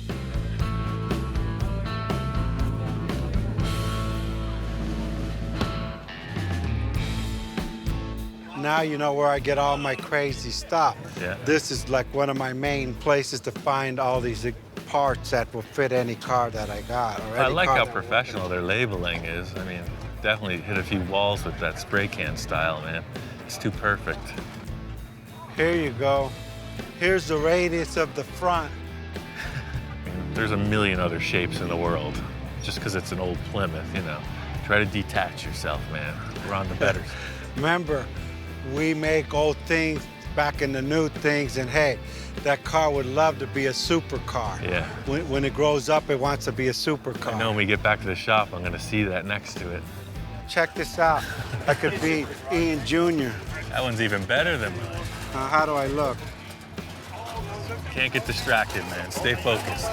This is my music, Pink Floyd, Led Zeppelin. How much are the gauges? Check out that Manny Moen jack. Hey, Dan, how you doing? I'm Victor. Hey, I know that you want 1,200. All I got is 800 bucks. I know I'm rolling the dice here. What do you think? No. 9, no? All right, well, we tried. You gotta stay focused. Don't get distracted. No kidding.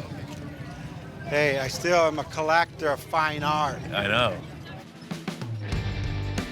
Victor's hearing what I'm saying. He's on the lookout for fenders. He's calling me over. He says he's got something. There you go, Ian. Check this out. He pulls out these round fenders. I don't think he knew what they were. Right away, I spot them. How much do you want for the fenders? 60 for both. 60 for both? That's a good deal. The last thing Victor wanted was a Volkswagen involved with this car. Remember, we got rid of the whole chassis. Now he's picking up a couple of VW Bug fenders. He's going right back to where he started. So those are off a Volkswagen Bug. You said you're trying to get away from the VW stuff, but you know, I'm all about it. Well, I don't know. You don't want Volkswagen, you want a supercar, and then you're pulling out Volkswagen parts. It's like, just because I say anything goes doesn't mean anything goes. I'll pick it, you make it fit, that's not my problem. We've already discussed that. Yeah. Not only that, but walking around, we're in our element. You know, a lot of people who watch the show recognize Victor, and some of them even recognize me, which is even cooler. Man, I like your program, man. Thanks, glad you like it. I We're here like looking this at guy too. you doing? I own a Glad you- nursery too, man, like you, man. Where at? Maybe we could do business. Probably Central Klamath area. Oh, yeah. Okay, what do you got? You got a lot of native stuff? Desert stuff. Oh, no. All right, good, we'll do business. We even trade cars. We get could my even wife trade right some now. cars. You made my day, man. You made my day. Right on. That's what we're here for. Well, we got books, we got gauges, I got a hat. We got everything but the fenders, man. Bottom line is, this isn't about the world's greatest swap meet quest. It's about building cars. You gotta get back to the lab.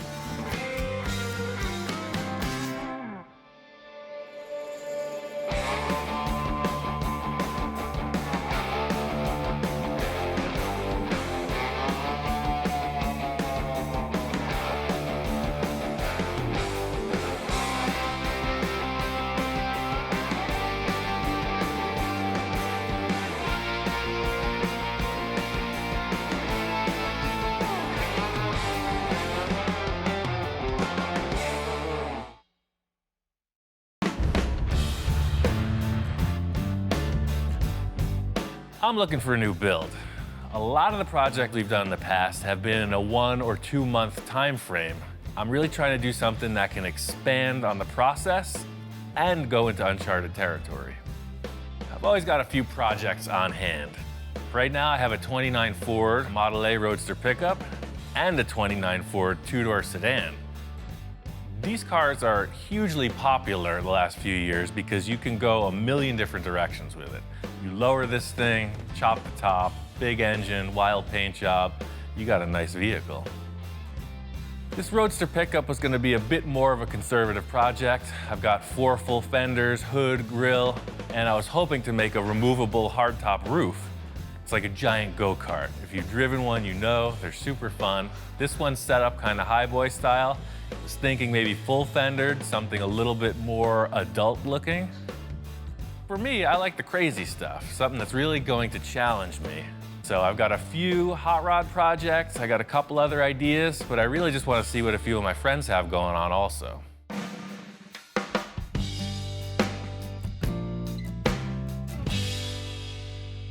I put a few calls out, and the first guy to respond was my friend Bill. This thing is awesome. Isn't that great? Bill didn't tell me much about it, but he said it had a lot of character. And sure enough, pulling in the driveway, you're facing this ominous front grille. What's not to like about big trucks? This is what they call an R190, 1953. I saw it at a truck show, and I loved it. I had to have it. And it's all original inside? It's very original. I mean, original motor, inline 6-cylinder. They called them a red diamond. I just couldn't pass it up. It was such a nice vehicle. And of course, you can do your magic with it. When you think big rig, you think tandem axles in the rear, just this big giant thing. But this truck has got like a giant pickup truck look. It's got a short wheelbase, but it has all the heavy duty stuff. And the winch That is awesome. is a hydraulic PTO-driven Right, winch. big chain off of the freaking drivetrain. This is a really complete truck. Walking around checking it all out, it's all there. I'm sure this thing is roadworthy. Oh, and the interior is like totally nice in here too. It's not all beat to heck. Somebody took care of this. Fire it up. Yep, it's a runner. Take it for a ride. The whole thing about a big truck like this is you never know how it's gonna drive. So immediately stepping on the clutch, everything's smooth, it shifts really nice. It's got an air horn. I mean, come on, what's not to like about this? This truck is definitely an option. You can tell it's got a lot of potential. Pretty darn nice. I don't know, man. Test drive is kind of the temptation. Well, don't have to worry about this, because you know me, I don't get rid of anything. Unless I I just take keep it unless you raise your hand. Next guy on my list was my friend Jack. He does all the upholstery for me, and unfortunately, he's got the car thing also. He says he's got projects galore. Hey, Jack. Ian, how you doing? I'm ready for a new project. What do you got? Well, I got a few items here. No, I've been I looking get this 65 Rivy. Uh-huh. It's been sitting here for a while. Yeah, I love these cars. Jack is one of my clients that is not afraid to do the radical stuff. We proved that with his last project. I knew he had this Riviera. The sky's the limit with these cars. And we put a LS1 in it. Oh, cool. And I rolled the pan on the bottom here. I was just kind of making it a mild custom. It's got a great line. Especially, I love the rear quarter panels and the way the C-pillars come into them. He says this one's game. He's ready to rock on it, so we'll check it out and see what he's got. And 54 Chevy. Two-door hardtop. Right on. And I also have a Ranchero down there. Oh. 57 Rancheroo. I've got 3 projects. Right. And no, I don't have enough time. So if you want to take one of these and do it, it'd be fine. Well, I've got a lot of ideas for this and that Riviera for sure. My one main wish for this next project is something that I can really spend a lot of time on the fabrication aspect of things and the creative portion of it. Instead of just trying to pick one idea and run with it, I really want to develop something awesome. One of my other clients who got back to me right away was my friend Victor.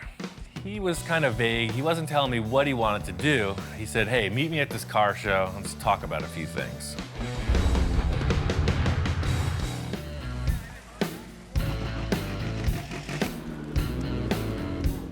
I was searching around for clients who wanted to do a new project. Victor called me out. He said he's got a couple ideas. He was kind of vague. He wasn't telling me what he wanted to do. He said, hey, meet me at this car show. Let's talk about a few things. Victor's one of my wildest clients. We've done a lot of really crazy stuff, and he just can't seem to get enough. So him calling me out to this car show, I'm just wondering what's brewing. Ian, how you doing, man? Good morning. The reason why I wanted to bring Ian out was to get some inspiration. I won't tell him what I'm gonna do. I'll let him feel it. I mean, we've done so many other projects. I want to stretch his ability to the next level. We walk right in the gate, and there's a beautiful Mercury Custom. I know Victor's all about those, so I'm figuring, yeah, here we go, another lead sled. I think we need a different flavor. Rolls Royce. I'm not ready for that. You're not ready to be chauffeured around? You still want to drive? You're always asking for more room. How about just making smaller cars? I mean, you could do like this. You could do 10 of these in the space it takes to put one Merc. This car show is all over the map. It's kind of a game of pin the tail on the donkey. I just don't know where the donkey is. Yeah, check this out over here.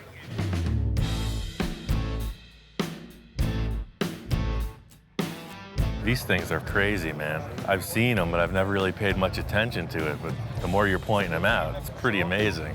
Look at the way the fender line, and then you have the huge negative cavity where the air intake is.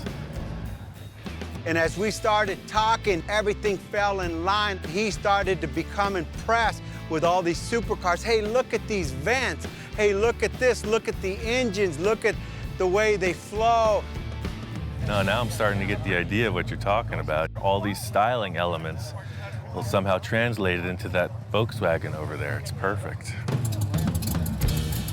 This is what I'm talking about. It's your classic VW. And if you want to do some kind of an awesome styling exercise, the Volkswagen platform is ideal for that.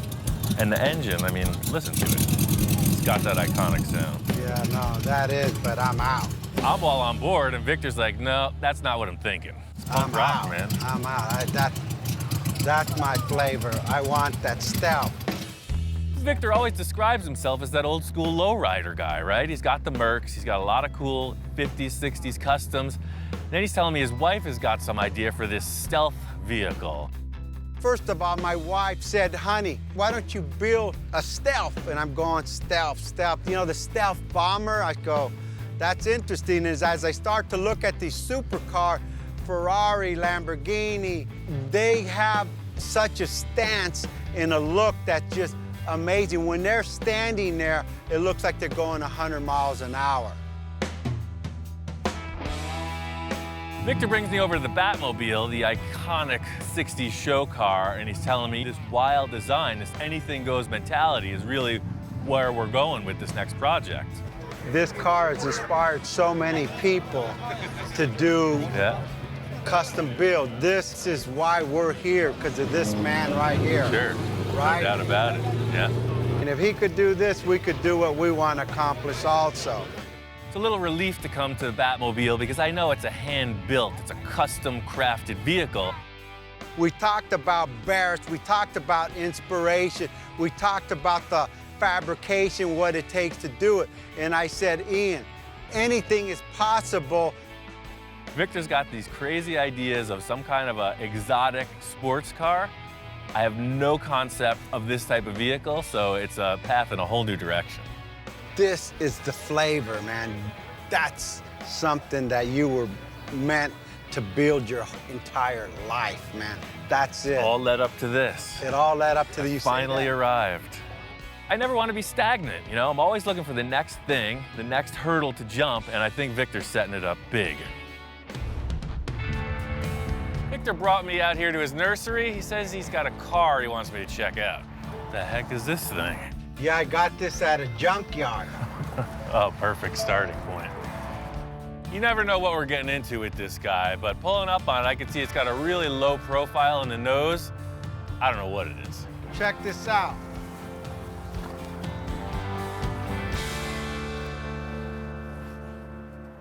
What the heck is this, a Sterling? I don't know, nothing. They just delivered it. They were gonna crush this thing. I said, no, no, no. This is our starting point.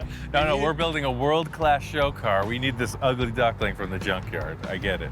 Yes. Perfect. That's your MO. Everything you've done has been a pile of doo-doo comes out to a pile of diamonds, right? Doo-doo diamonds, baby. That's what we do here. It's a kit car from the 70s. It's not exactly a Lamborghini. I think this thing was going to the junkyard for a reason. Well, that's Where's the rest of it? Shoot, I better plead my case here.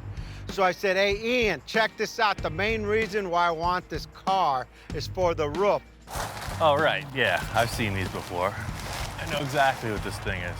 The main thing that Victor's talking about is how this roof opens and closes. It was disconnected, he wants to try it out. He's saying that that's the #1 selling point of this whole concept. I bolted the roof on, hooked the battery up to it, and who knows, let's see if it works. Well, I guess fire it up. Let's do it.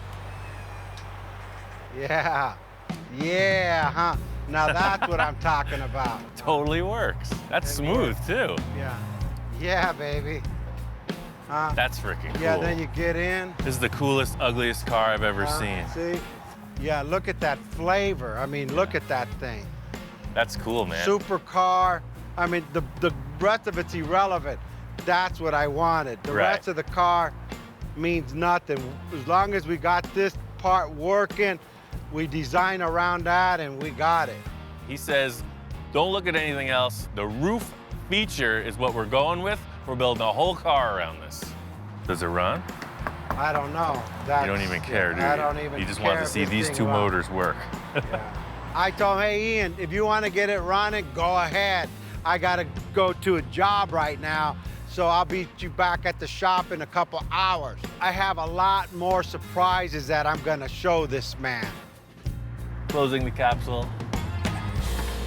Watch your head.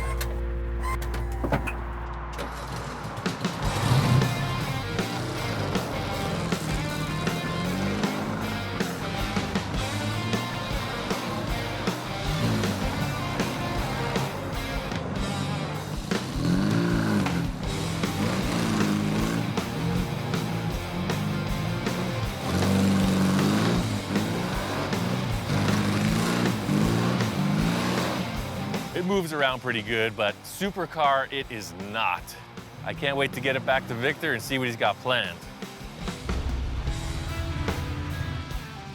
I'm really not sure where Victor's going with this whole concept, but he's happy with the way the roof functions. You know, I just wanted to get it to his shop and discuss it further, find out what's really happening. Hey, Ian, you beat me back to the shop, Dude, man. I got this thing running. I drove it all the way here. Everything about it works. The roof opens. It's all about just changing the look of this thing. I'm glad to see you got it running, but I'm not really concerned with that. Let me show you what I'm thinking. Remember, I don't want a kit car, and I don't want a Sterling, and I don't want a Volkswagen. I don't like anything in the front end of this thing. Nothing. Me either. We're looking at the front of the car, and he's like, I don't like any of it. We're gonna delete this. He comes around to the back. He says, I don't like any of it. We're gonna delete that. He's looking at the sides. We're gonna get rid of most of this, and we're gonna enhance everything, which is a pretty vague description. I hear you, man. All we gotta do is change everything. Typical story. I got a lot of ideas, but I don't want to really spit them all out or tell them to him, because I want some of his input too. Remember, we're building a supercar. We're not building a 50s custom one-off, one-of-a-kind, That's the what most I love awesome about car this, out right? there. Yeah. With all the other stuff I considered, that's why I was hooked on your idea at the car show, because, you know, it's kind of like what we're doing with the customs. There's no rules. It's just a different shaped car.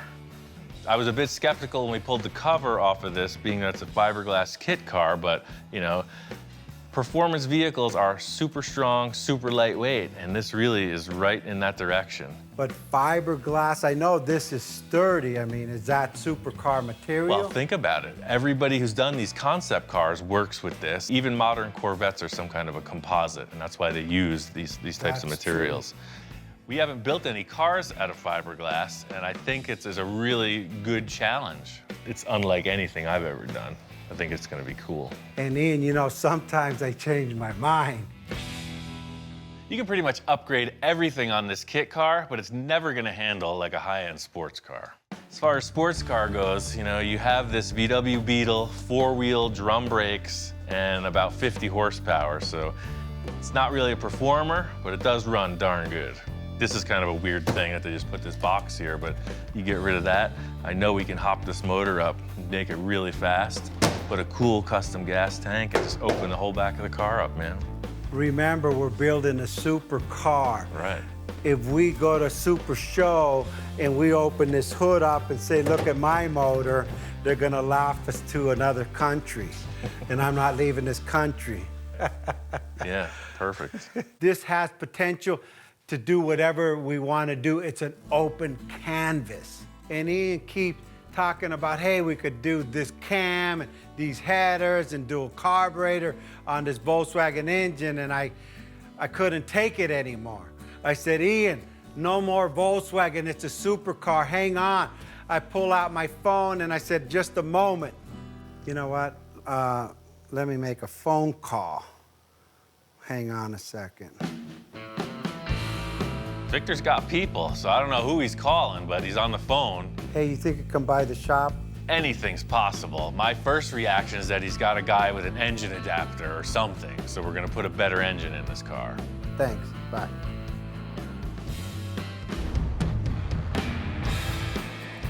Check this out. Wow.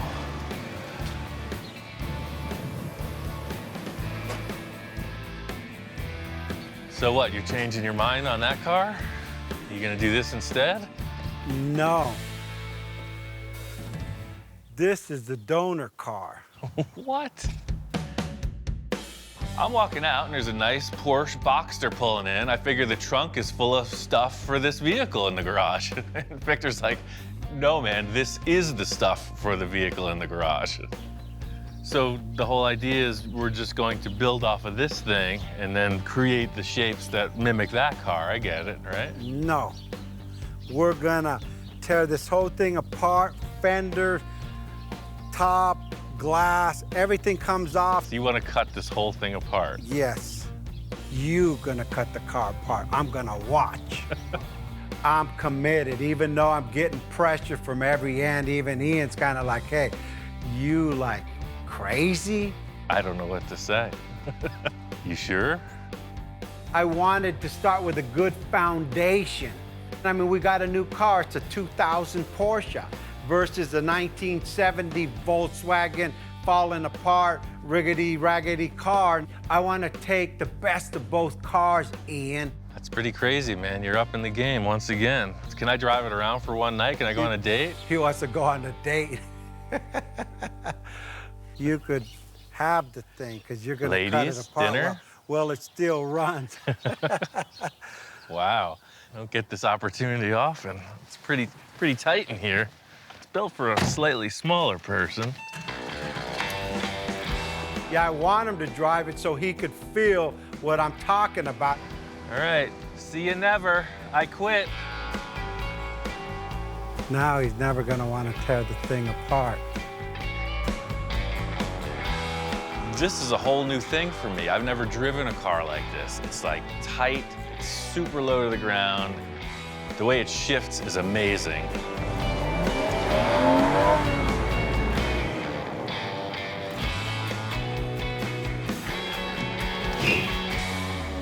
Man, this thing is fun. So what do you think, man? It's like a video game. It's like you don't even feel the car, it just performs. Are you saying we're gonna do this instead of that, or what? No. So you bought 2 cars and you don't want either of them. You can try to make something you do I don't want a Porsche, and I don't want a Sterling Volkswagen. I see the potential in both of these. I mean, there's good and bad in each of them. You know, it's just like, I thought we were building a piece of junky car there, and then you show up with this thing, so I'm a little confused. Okay, I'm confused too, but our goal is to put this car on this car and take this car apart and build ourselves a supercar that doesn't exist. I've heard statements, I went looking for trouble, and boy, did I find it. I think with all the clients I've entertained, you know, Victor's always the guy who comes back like a whip crack with the thing I was hoping to never figure out, but now have to.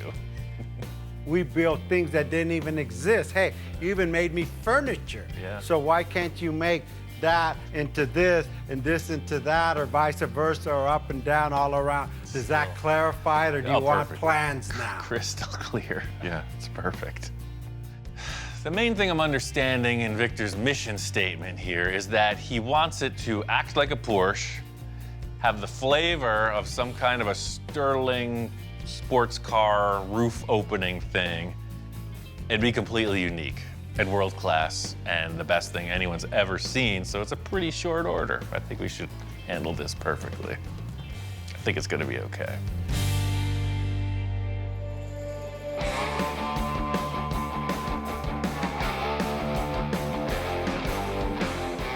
I really love the idea that Victor is just all concept on this. Most of the cars we start with, it's like chop, section, lower, that whole deal. He's not talking about any of that. He's talking about creating a whole new car body.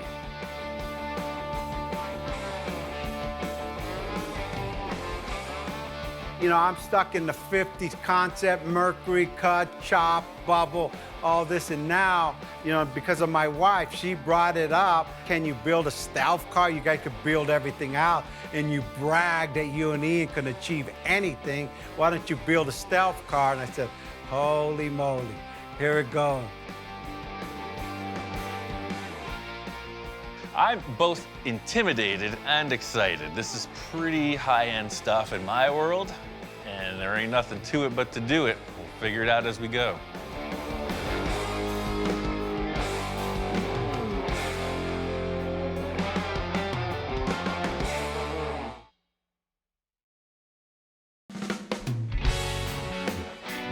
This whole journey started when I went looking for a new project. I was looking for something I could really dig my teeth into, you know, push the boundaries, and then Victor called. He started throwing down some concepts, and I got a bunch of ideas. This could be the most ambitious project yet. It's true, Victor is always pushing the boundaries, so let the adventure begin. Here he is, Mr. Sports Car. Man, this thing drives so good. I mean, really good. I was impressed. Victor pulls in, and he's looking really comfortable behind the wheel of that new car.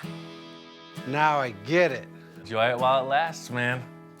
Now I'm like a little skeptical. I'm going, oh, shoot. Do I really want to tear apart this, like, awesome looking sports car that drives and handles convertible top? It's like, come on, Victor, what are you thinking about?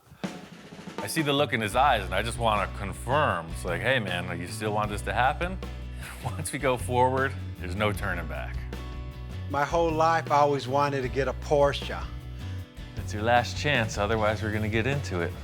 I don't really want to cut this thing up, but hey, I got Ian in my corner, and he's always pulled off my crazy ideas. We got a good foundation, so let's move forward and do what we gotta do. The Porsche and the donor car. The only thing I really want on this thing is this top. You know what, we may use some of the silhouette, but this top, the way it opens, gotta go on the Porsche. Because Victor's been so vague in his description, I'm just trying to figure out something to get Victor's idea in motion. He's got these two cars. He doesn't want either of them, so I'm assuming it leaves a lot open to my interpretation, so I'm gonna go forward in the best manner I see fit. I think the most straightforward thing to do is for me to just cut this thing into multiple pieces, get the chassis out of the way, and then tomorrow we'll tackle that one. Here we go again. We're on the next journey. Where we're gonna end up, nobody knows. We don't even know. Ian looks at me thinking I know what the heck I'm doing, but in my mind, I don't know where in the heck I'm going. Victor's heading on out the door, and I tell him, enjoy that Porsche while it's still intact, because I got plans. That's my baby, right? You could cut the heck out of anything you want, just don't cut my top. Okay. Surgical precision. How do I look in this thing? You look good, man. All right, I'm out of Dodge. Have fun. I guess the first thing is to lift this roof up and get rid of it in one piece. One thing I can say is I'm a master of disassembly. We're gonna work right through this car, pretty simple. I said, it's not locked.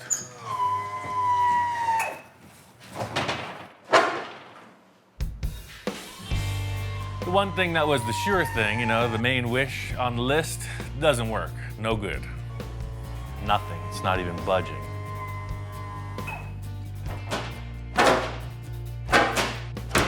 What it is, the hydraulic pistons, they're hydraulic. So as you try to lift it, there's no way to lift it. They're sealed shut. That's a super sketchy aspect of the design. You could see what happened. This car failed and somebody got locked inside. And that's why that window's kicked out. Guaranteed. The way this roof opens is it's a hydraulic unit, so you cannot just lift it up. There's oil inside it, and it's non-compressible. So if the motor doesn't lift it, you don't lift it. So what they did was they filled it with oil. It worked for 10 minutes. They sold it to Victor. Perfect case scenario, you know, starting off on a fresh new foot here, and of course nothing works. Therein lies the design flaw in the Sterling kit car. We just figured it out.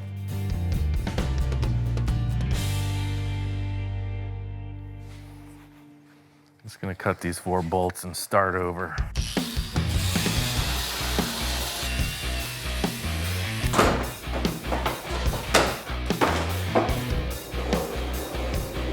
The thing I was hoping to do is just retain these hydraulic hinges. You can see all the fluid is just coming out of the top of the pistons. I'm just gonna cut it out. A sane, normal mechanic would probably take off the tire and look under the car, but I ain't got time for that. We're gonna cut our way through.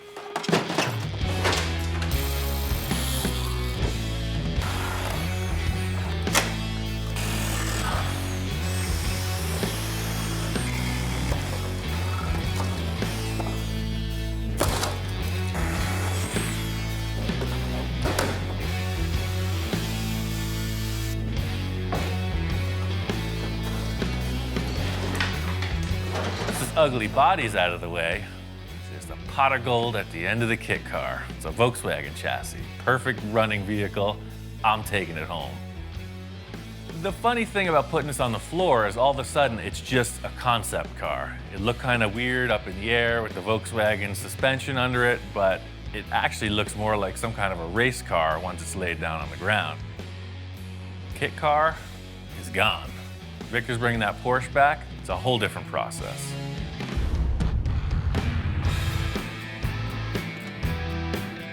Back early. Wow, dude, you cut that thing apart. I don't know, something doesn't feel right here. Can I put this top back on there again? Just to see if we haven't lost anything? Victor's kind of got a one-track mind. I don't know if anyone's ever loved a Sterling roof as much as him. So, like, you know, you can do anything now. Now it feels right because you could kind of see my flavors back. Right. The number one thing I found out is that hydraulic unit is bunk. What happened was they filled it with oil. You were able to lift it 5 times and then it failed. So that either needs to be rebuilt or replaced entirely. I'm not concerned about the hydraulic.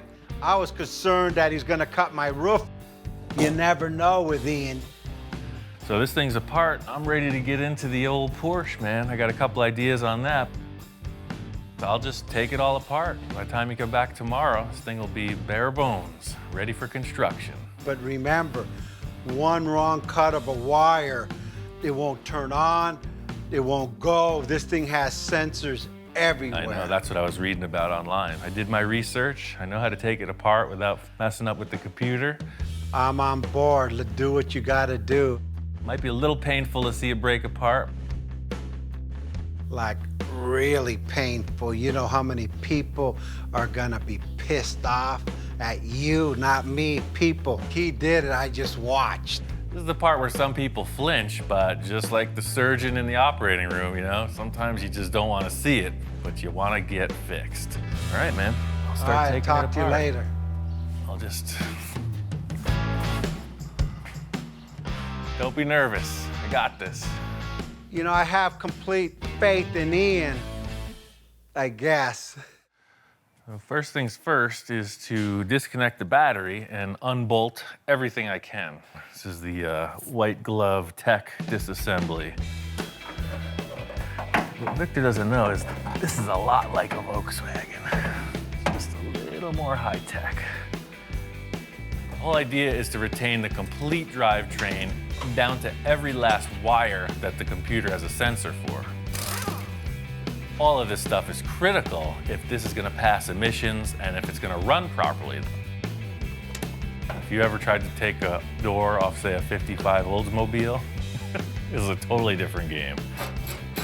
I'm not planning on using any of these body panels, but I'm also not gonna beat them up. They're really nice. If we do have to retain something, we could just grab them and reuse it. Look how much stuff is hanging out beneath the fenders. Looks like a freaking Robotron or something. You can see how much room there is in the front of this car, which is perfect for the low nose profile we want to get in the end result. The OG is in the house. It's not my house, but we're still doing our same old thing. He's inspecting, he's checking stuff out, and I'm busy working as usual.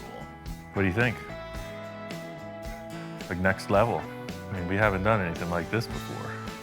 I don't think this dog is much into imports. You know, he likes the old school hot rods, customs. This is kind of a first. It's new territory. I'm guessing he's gonna warm up to it. I knew that everything from the doors forward was gonna unbolt. It came apart no problem. The back is a different story. I don't know what we're getting into. No turning back now. Waiting my whole life to do this.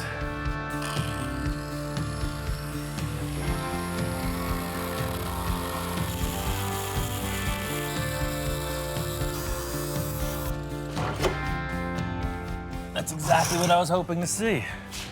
So now I can cut this bubble away and we got tons of room for a tire. He wants flavor, I got it right here. Tire's this big. After I cut the outer fender skin off, I saw the inner wheel tub and I realized we can cut a straight line front to back and it'll allow us much more clearance for a bigger rim and tire combo. There's nothing like the smell of freshly cut Porsche in the morning. Look at that. One last thing that's in the way, and I know we're not gonna need it, is the windshield. The thing about this Boxster is that the windshield frame is a roll bar, and it's got a bunch of electrical wiring going to the rear view mirror. Sometimes things don't come easy, you know? I started off with my surgical precision and got all caveman on it in the end.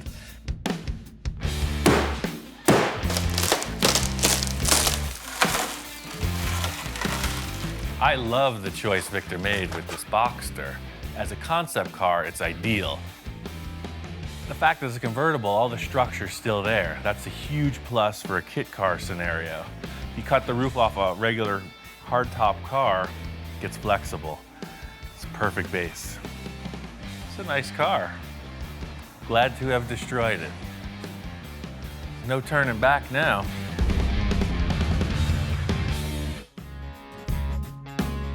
This thing's looking like a blank slate. I'm really happy with the way it broke down. What the heck did you do to my Porsche? Victor comes in reacting in his typical way when he sees something that's pretty shocking. He's trying to hold it together. You know, I think he's a little concerned. I came in and, man, it's like worser looking than I thought it would be. I mean, In taking this thing apart, it's really showed me how much room we have to be creative. There's no mechanical stuff ahead of the axle in the front or behind the axle in the rear. So it's pretty much open to whatever you want to do design-wise. As Victor's walking around, I'm just giving him a rundown of all the positive things I'm seeing in this vehicle underneath. How all the structure's still intact, how we didn't need that windshield that's broken all over the place in the corner, and he's responding. He's kind of getting it. Ian started explaining, then I started getting excited. Hey, this is the first step. You see all the wires, nothing's been cut. So everything we need to either bypass or reinstall, it's just a plug-and-play system. This thing has so many sensors on it. I told Ian, all I care about is that that car runs after it's all stripped. Apparently, he's found out that if you tamper with the electronics, these cars go into a safety mode and they won't start.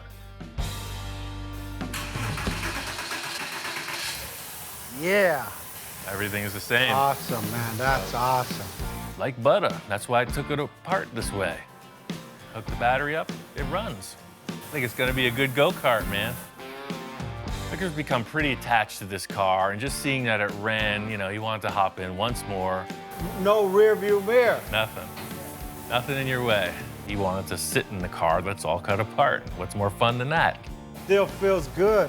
Same car, man. Look at the wind's hitting my hair. I can't do a burnout, but I could. That's pretty cool. I seen it, I feel it, I taste it. Now, I'm excited. Where's the body at? Well, we got that other thing, and I'm not sure. We got to fit it on and see if we got even something to start with. Now that we're this far, we got to put that roof on, make it work.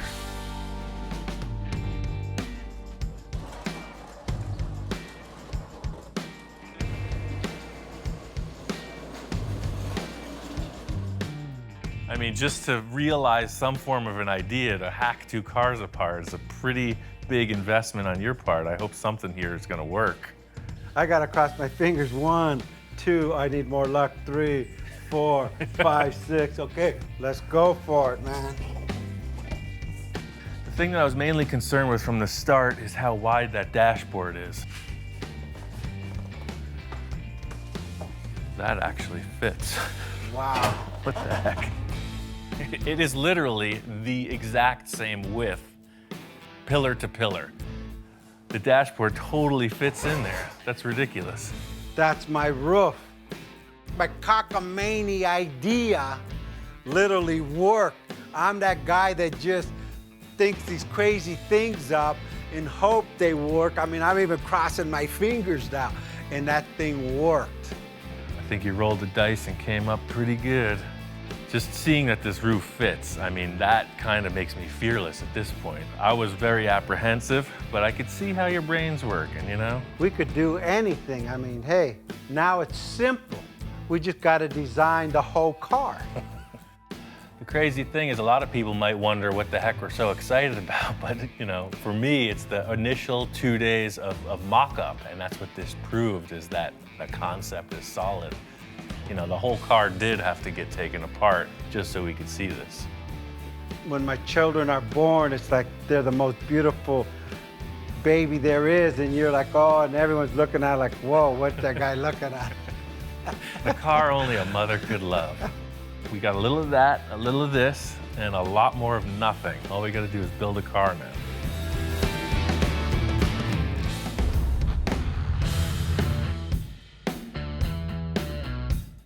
Out here in Pasadena, the Art Center College of Design, their annual car show. This year's theme is called Hand-Built, so it's featuring a lot of hand-built one-off and prototype cars. My homework assignment for Victor was try to find some flavor. You know, he's using that term constantly, so I'm not looking for any specifics here. Just trying to see what's on the ground and what's in the classroom.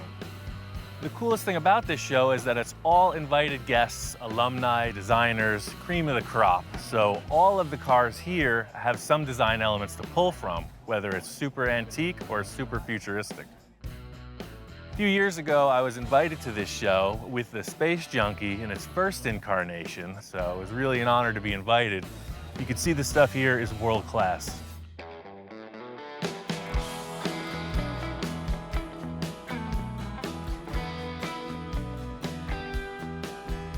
They got a lot of really expensive exotic cars here. I was looking at this McLaren mostly because it has a side vent profile that mimics what Victor and I were discussing. There's also a lot of stuff that I can't even pronounce. Carbon fiber, one-off prototype supercar stuff. This McLaren has a door that opens by a wave of your hand. I don't know how it works. A heat sensor? It's like the magic touch, look at that. Yes. Super cool. Some of the things I was really paying attention to were the side vents, the exhaust placement, all the different features on these supercars. This would be a pretty interesting design for Victor's windshield, where the center comes through like that. I love these little fins coming off too. You don't see that. Same thing, all these cars, they have that divot in here and then flat. Some of them you see the engine, some of them you don't. All of these artistic things you're seeing are also for function. Tons of air vents, streamlined, just everything about them is about making the car fast and efficient. There's one bluish black car, all hand-laid carbon fiber. The exhaust is incredible, the interior is unreal. It looks like a video game rendering, but in 3 dimensions. It's like looking at any artist's work. They go through this phase or that phase, you see the work progress. When you look at the early cars, you see how it's evolved into what's going down the road today. So you can see how they're kind of dated. You know, the more modern ones are way more radical than these. Same thing with this one. That's the crazy thing. When you see the super modern stuff, if you didn't know the history, you wouldn't be able to identify them just by the look. But after studying it for a bit, they're pretty easy to pick out. You know what brand's what when you're looking at certain aspects of the vehicle. Walking through the center of the show, this is where they have all of the hand-built one-off vehicles. A lot of aluminum bodies, just really incredible design and fabrication skill. I think this is freaking great, man. We're looking at this aluminum body that was made in the 50s or 60s. Very simple craftsmanship and tooling, and the result is like world-class finish. This guy knows his work for sure. This car's in bare metal, no filler, you can't see any seams, and there doesn't appear to be any waves in the panel work.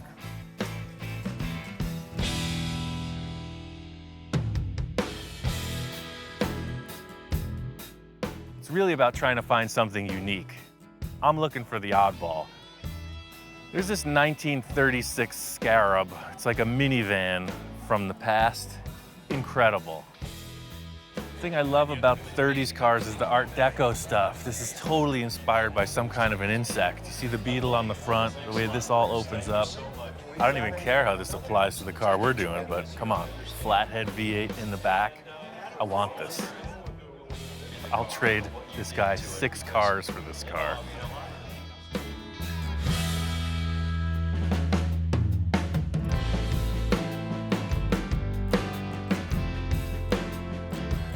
Walking through the classrooms here, you can see they are heavy on theory. Sketching, illustration, the whole deal. It's all about ideas. The Art Center is all about the new young talent, and I'm kind of scamming in a little on that. Checking out the classrooms, looking around, see what all the hot young designers are up to. It's really about trying to find something unique. I want something that's completely unidentifiable and like hypnotizing. I'm really charged up. I got a million ideas. I took a bunch of pictures I want to share with Victor. I think we're ready to get started on this build.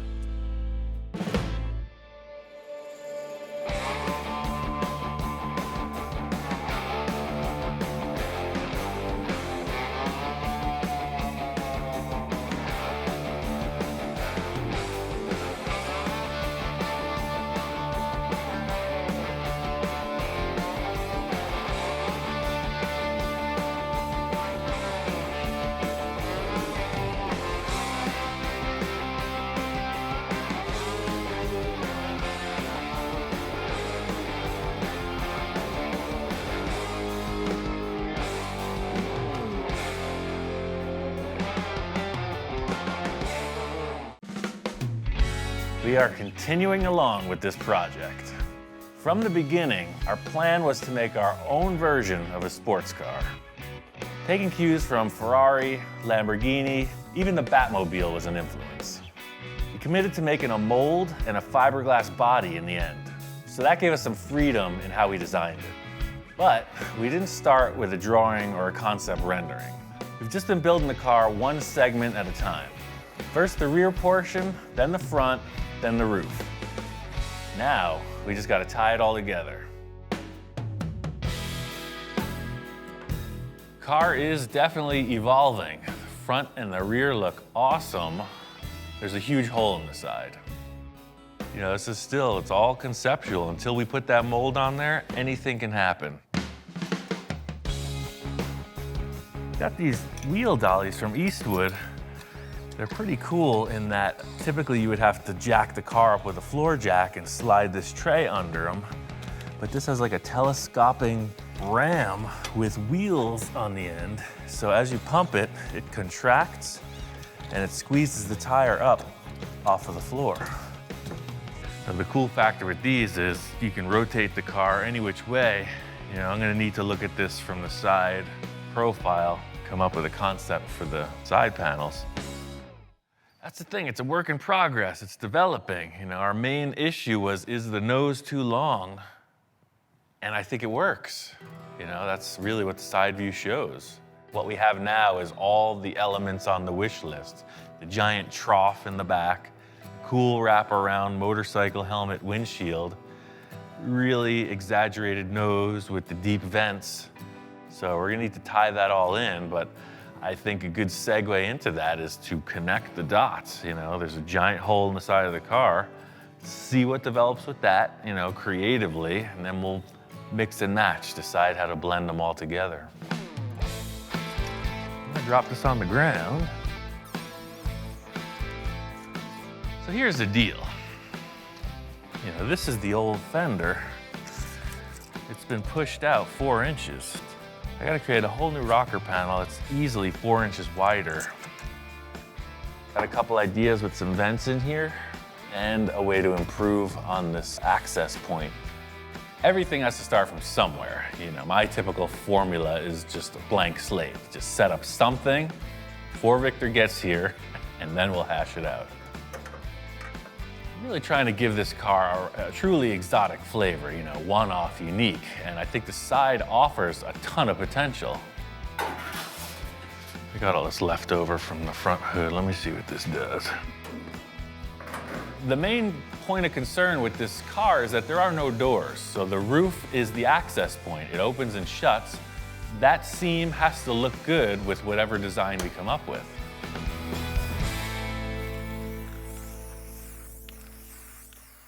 Ian, what's going on? Doing a little graffiti, as usual. I set the table for the big meal, and he comes in and devours it. Yeah, this is just too straight. It doesn't have no dimension. This whole car's got curves and angles, and I want nothing straight on the car. So this is perfect because we have no choice. But from this point here, we start to take it in to 3/4 of the way in, just take it straight to this angle. First thing Victor's describing to me is he wants to create this large bulge in the rear fender that will be an air vent leading into the engine bay. That's pretty awesome. Yeah, check it out from here. Look at how it actually gives shape to the bumper too. Look at how it's going down. So it'll actually turn under and hit right up against that rocker. That's like, yeah. Well, let me take this off and we'll do a paper template of what that roof opening. Okay. That way we can lift the roof and see what's going to happen. Okay, cool. Not only are we designing this vent opening, it has to work with the door opening. You know, the roof opens and shuts.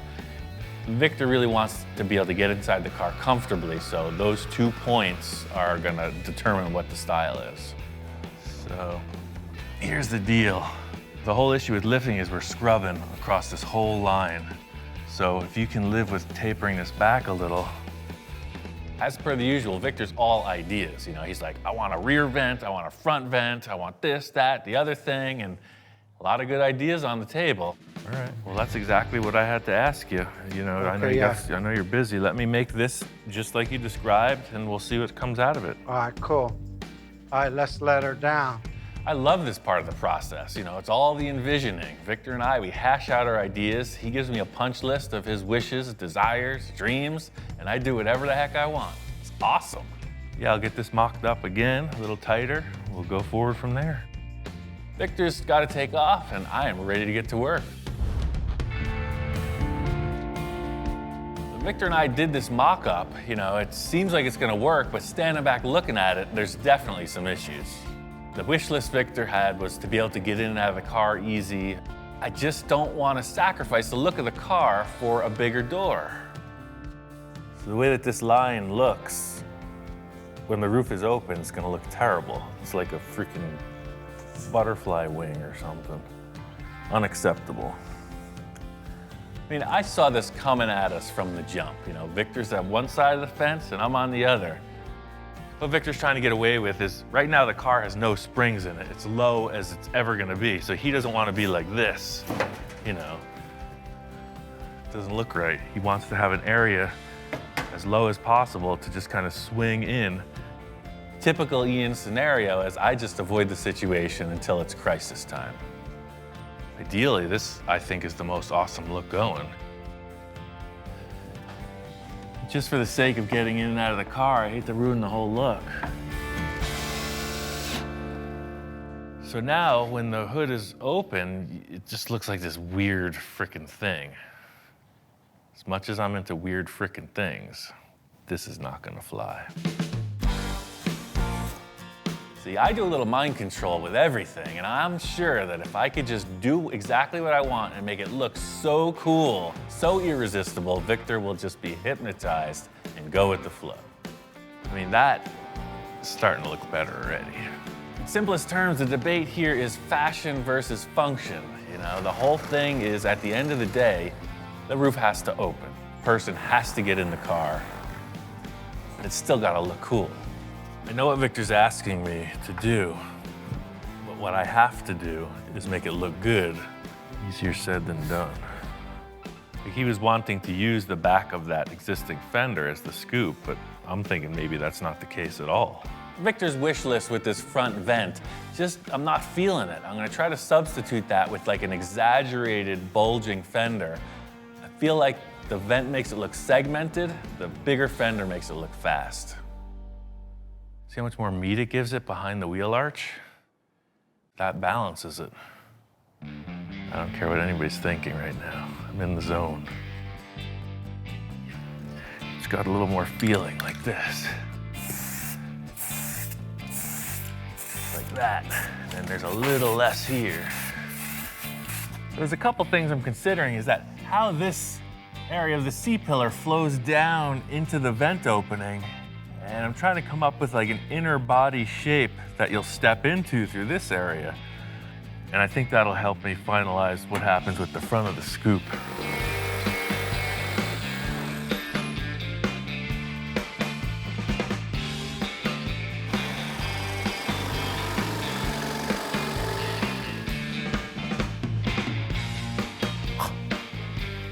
It all comes together. You just get the clients out of the room. build the cars. This thing is fleshing out. This is the car that I envision, you know, this is what I'm talking about. Massive intake for the vent, very shallow door, you know, it just looks like a fighter jet cockpit. The fenders look fast, it's pretty trick. I want to see this fender continue all the way to this point. I want the front fender to go right down into the beginning of the vent. Then the roof panel just comes somewhere in here, and that small little roof lifts up. I'm gonna commit to this mock-up. Might mean my career, my reputation, my job here. But I say no front vent, very trim roof line, and one massive rear vent. I can go on for days, I can just talk the talk, but nothing's gonna prove it like putting in a couple more pieces and letting the boss check it out.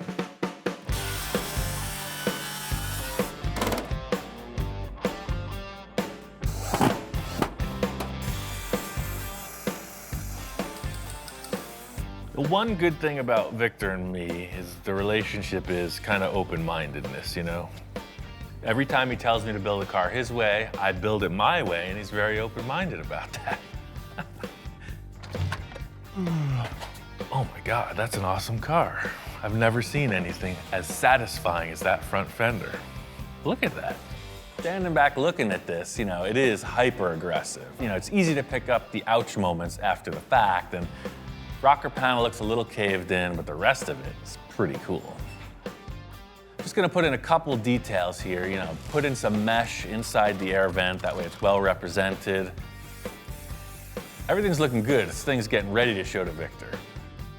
I don't know what he's gonna think, because it almost looks like one of those things you see on the wall of the butcher shop with the cow and all the cuts of meat. I made a few bold design choices in comparison to what Victor was asking for, so I'm sure he's gonna love it.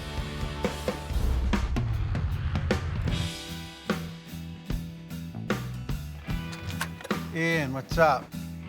Hey man, I got some progress. Wow, you definitely changed that around a lot, so you got rid of the vent in the front. Well, What happened? Like you were saying, the car was telling me what to do. At first, Victor walks in and he's not really digging it. I don't think he likes it. You know, he's like, where's the front vents I asked for? In trying to figure out how the vent should look, and I don't know, I can't figure out. I tried like a crescent shape, tried an egg shape, I tried a whole bunch of different stuff, and it just always looked wrong.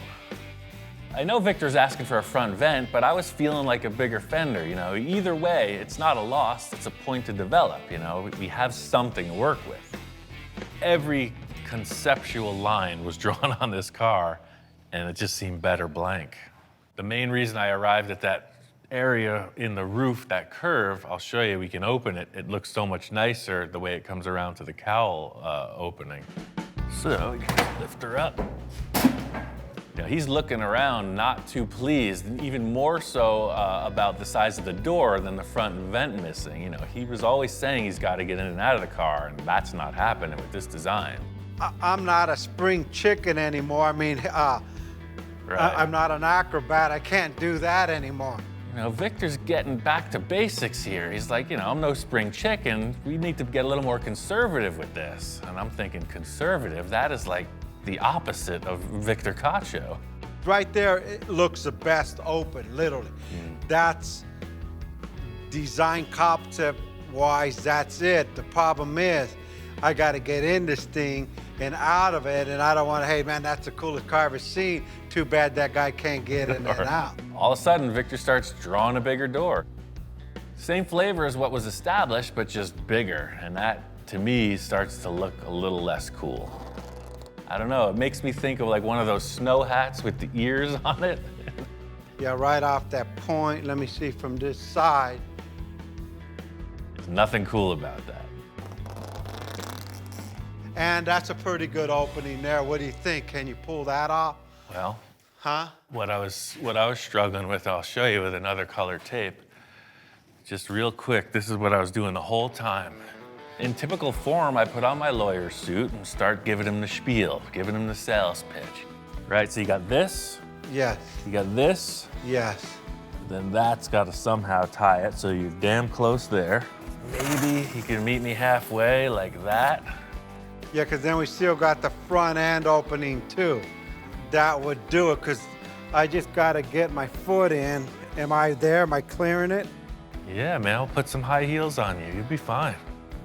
I picked here, you picked here. Let's go 50-50. All right. And that's what it is. As usual, it works. You know, we meet in the middle. Something's looking better than it would have otherwise.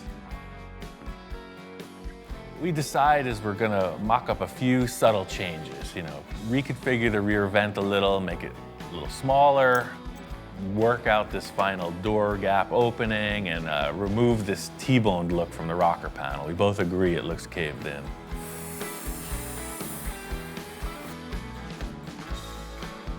The roof is done.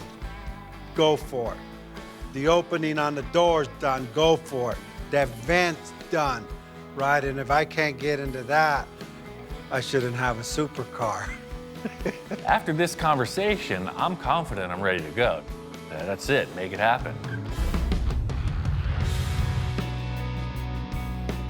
Victor and I got the design of the side of the car nailed. Now I just gotta build it. First step is to get this thing into fiberglass and work on completing it. So at this point, we are strictly on to prepping this for the mold. Everything here is to just create a nice mirror finish block sanded surface. The roof opening door section will be cut out later after the mold's done, so this is a giant generic shape.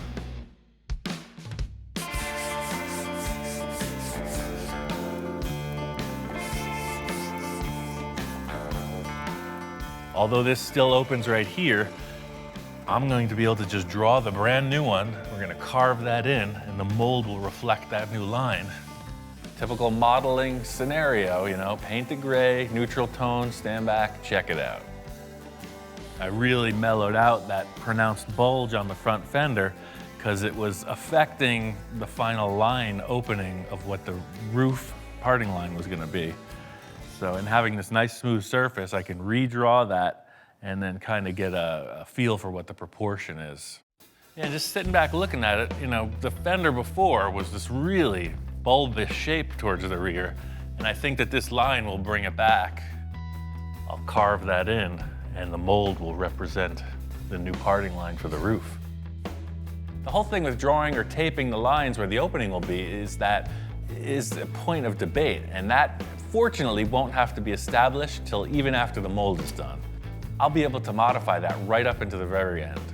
So you see, it puts that round shape back in the fender just by having a line drawn on it. Plenty of room to step in, not stepping over the vent like Victor didn't want. You know, the vent is greatly decreased from what I had originally conceptualized. But in doing those few minor things, the rocker panel looks completely blank, totally generic, not okay. You know, Victor got his one point of practicality, and I'm not willing to negotiate anymore. Because remember, my idea was way the heck out here, but he's having to jump a hurdle to get in the car. So now we just gotta take in the lower portion to match the stuff we're committing to. For once, Victor's conceding to his practical side. It's a little hard to stomach. He's usually the guy with the far out ideas. He's telling me to rein it in. You cool with that? We're just gonna cut off the rocker panel. I'm just gonna cut the rocker panel off and make a new one.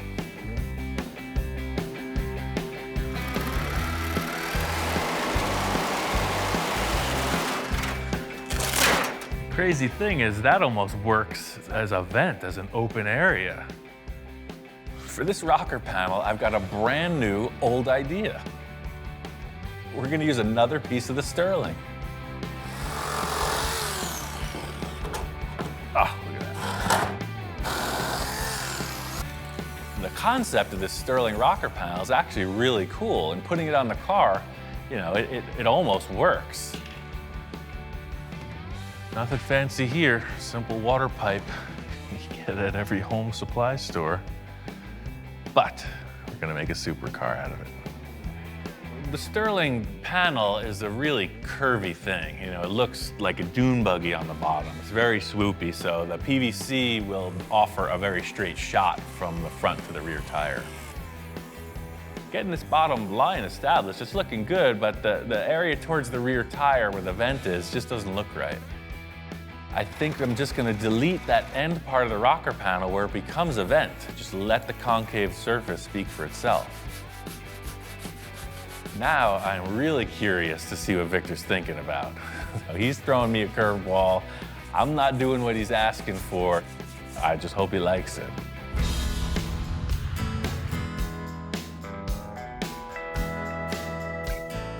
Name of the game here has been a ton of body work. I got a team here helping me out. It's looking good. Victor's been kind of MIA. You know, he's got about 15 businesses. He's a busy guy. I took the reins on this. If he needs to change anything, it's got to be right now, because I'm looking to mold this.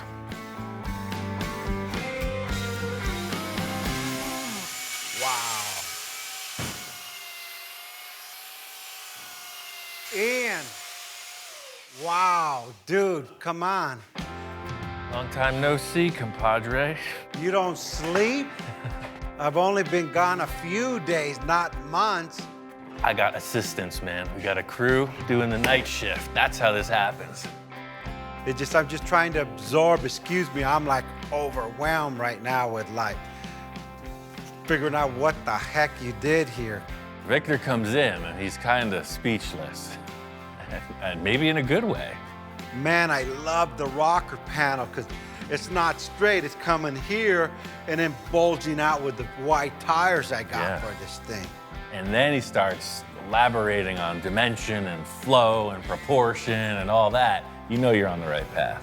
All the lines and all that effort, and it's all coming together. It's a supercar, dude. I was explaining to Victor everything that's gone on thus far. You know, it's looking good, but the one thing unestablished is the actual line where the roof opens from the body. So this is gonna come and shoot right out here. This nose is gonna open this way, and then the roof, of course, comes up and over. And that's big enough where I can get in. That's pretty cool. Getting this tape line on the car, you know, that was the clincher. That sealed the deal. He's got his access. I got the look of the long front fender. Figured it out. It's about commitment, my man. Once that mold is finalized, there's very limited room for changes, so it's gotta happen here. Have I ever changed anything? You're always a man of just solid. I'm feeling really good about what we've accomplished thus far. You know, the model of this car is awesome. The one thing is, we gotta build an entire mold on this car. Building a mold on an entire car body is nothing I've ever done. You know, it's pretty ambitious. The next stage is the biggest challenge yet.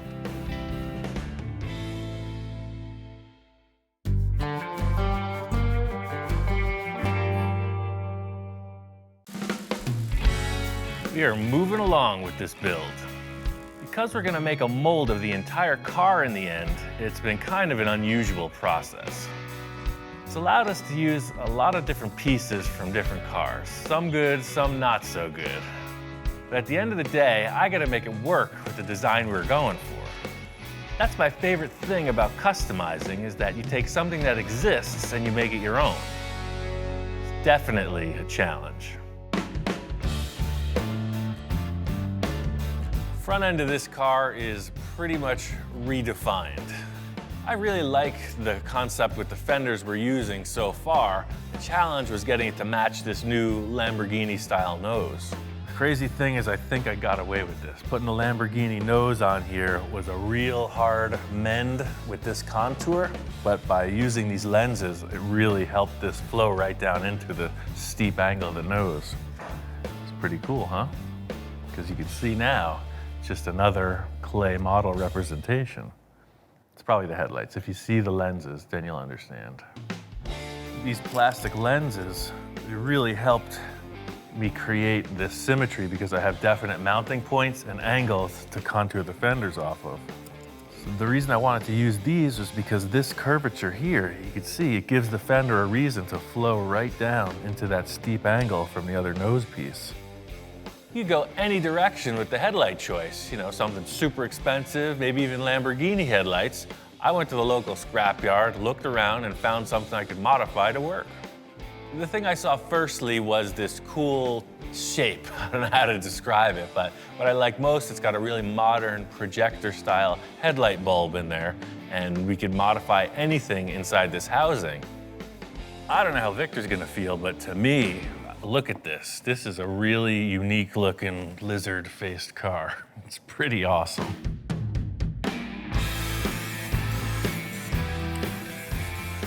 Needed some kind of symmetry, so I was able to make a template off of this grill opening, and that gave me the angle and the distance from this shape here, and then just flip it, and that's how you get the symmetry. I was using these as tools, but in the end, they look pretty darn awesome. Cool fact of these headlights is they are production car parts. They got some numbers on them. I'm sure we can get a duplicate set. It's a really unorthodox way to build a car. We've never done it like this before. I just hope we can tie it in as the end time comes, because it's pretty loose. There's two giant holes in the side of the car. Just don't look at that, don't look at the roof. The nose looks good. The big challenge in this whole thing is that we're kind of just coming up with one aspect of the build at a time. It's almost like charades. In other words, I have a piece and I'm explaining, you know, sounds like this, feels like this, and Victor comes up with what he hopes is a solution.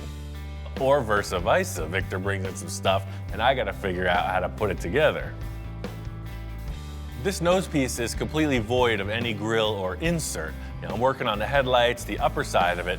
The wheel arches need to get fit in as well. You can see that this wheel arch opening definitely is not gonna be okay. It's way too far out. I got an idea that just might fix the problem pretty easy. Victor's showing me all these old parts laying around the yard, you know, and he's optimistic. I'm thinking these burnt up fenders are worthless. It turns out I need this shape for this task.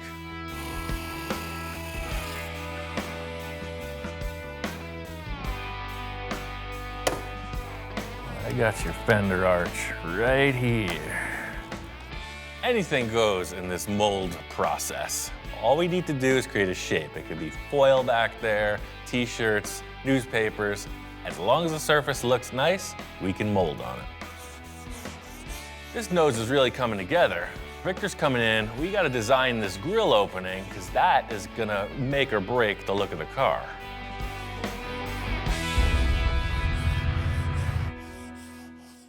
Ian, what's going on? Hey, hey.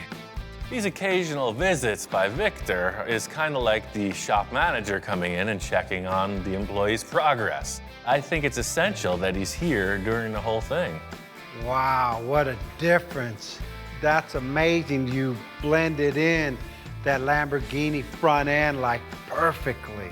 It's good to see that Victor's happy with the front end. I showed him my idea for the headlights and I could see his wheels are turning. He's kind of liking the idea. Yeah, no, that's gonna look awesome, man. Look at that. It's gonna give you that like mean look. And what I love about what he did when he contoured the hood in the headlight, it gives you this like round fender, just sleek, like made for speed, you know, supercar speed. This guy nailed it again. So, as usual, you told me what to do and I did my own thing anyway. So I moved the nose in a little bit shorter. Yeah, I noticed you took about 6 or 8 inches off. Remember, I wanted this thing to go like this, and then now it just goes like this. Victor is all about proportion, and he was coming up with these numbers that just didn't jive to me. So most of the time, I just have to do what I see fit at that moment. You know, the great question, what would Ian do? I just ask Ian and do it. You didn't cut it, did you? After all that labor and accomplishment, Victor's only got one thing on his mind, and it's like, did you cut the Lamborghini front end apart? Fortunately, I know I didn't have to do that, and the secret's safe with me. It's buried underneath plenty of filler. If you're cool with the way this is progressing, I say we get that lower spoiler in place and figure out what we're gonna do about the grill opening. Let's do it. that, since you've adjusted it to fit the wheels, it's wider than the actual piece now. The first thing that bothers me, you know, was definitely these little wings coming out here. I want to cut these little wings off of here and just take it and let the body come straight up to this point. That's a really nice piece to be cutting up, but we can do whatever. What were you thinking about the grill opening? Check this out. You know, Super Bowl, right? Right. Well, I bought a new TV. When I explained to Victor that we can incorporate anything into the design of this car, he takes it to heart. And I think he's trying to push the boundaries a bit. So here's the grill, literally. Check this out. I mean, I seen it and that's where I got it. Check it out. There's the grill right there. He's walking in the door with a pile of styrofoam. He says he bought a big screen television for the big game on Sunday. And for whatever reason, he's looking at these foam packing parts and it looks like the grill to a supercar to him.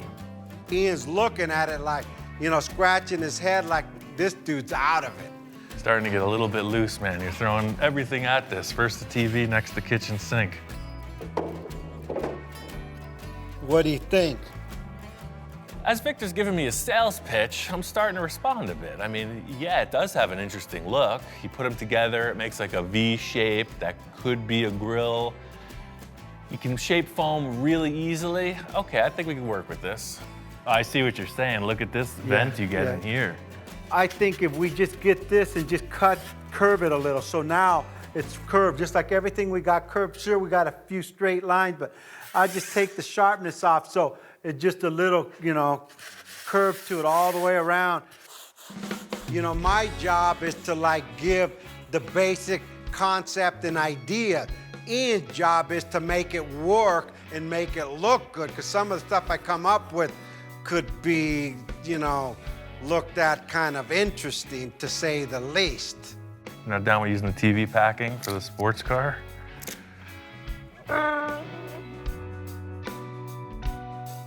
In here, this is the bottom piece. The screen in here for the radiator. The screen in there for the radiator. That baby's done. So you've been thinking about this a little while. I had it in my vision, but Yeah. since I bought a TV, that was the cheapest TV I ever bought, because now you got a Lambo grill.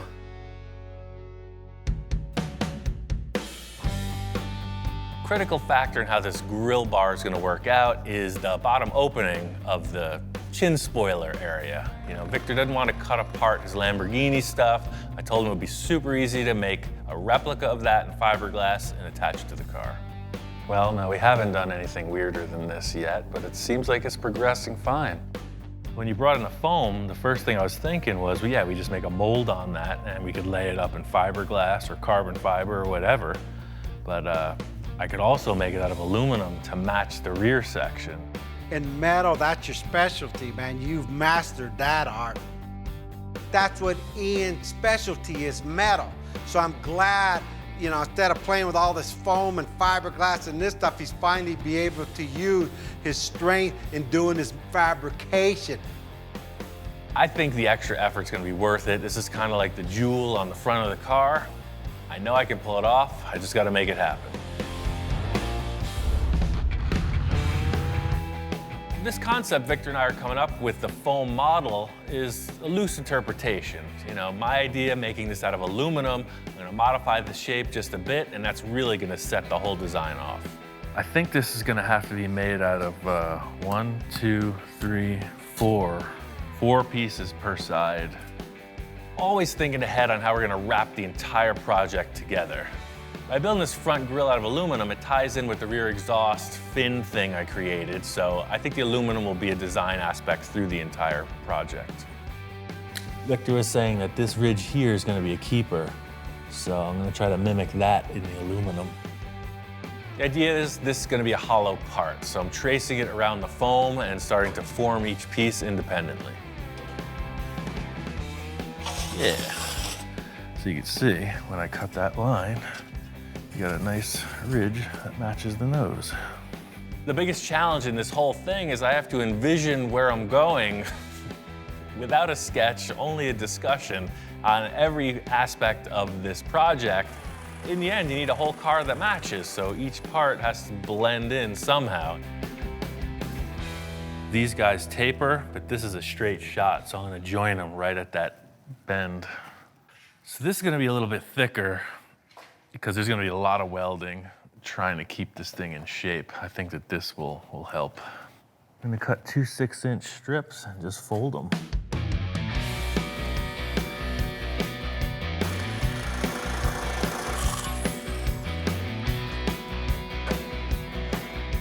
This material is kind of thick. It's starting to push the limits on this sheet metal brake, but it's working out. See, that handle's the result of some aggressive use. The main thing here is to make sure all the pieces have the same degree of bend and that they're all fit up symmetrically. 2 bottoms, 2 tops. It isn't really a complicated shape to create, but it's got to look like the foam model, so I'm just using that as a template. I'm literally building the metal panels around this foam structure just so it looks like our model. Even though we're modifying all the parts of this car as we go, what I try to do is make the most refined step towards the end game. So all this metal work, I'm really thinking ahead so that the keeper pieces are really a nice finish. So this is pretty much set up to weld. It'll take a long time to weld this without warping it and then sanding it so it looks seamless. But that's basically the idea. You got these 2 6-inch plates parallel and a nice crown on top. You know, just refined Victor's foam idea a little bit, but there's no waves in it. It'll be perfectly straight. This is a nice little project to take me away from all that sanding. So metalwork is kind of the realm I thrive in, and to do something really, artistic is more like jewelry than just car body fabrication. So it's a nice change of pace. I'm using the TIG welder on this aluminum just because it's really versatile. In these odd shapes I'm welding together, I can make sure everything has got a full penetration weld. That way when I polish it back, it's still strong.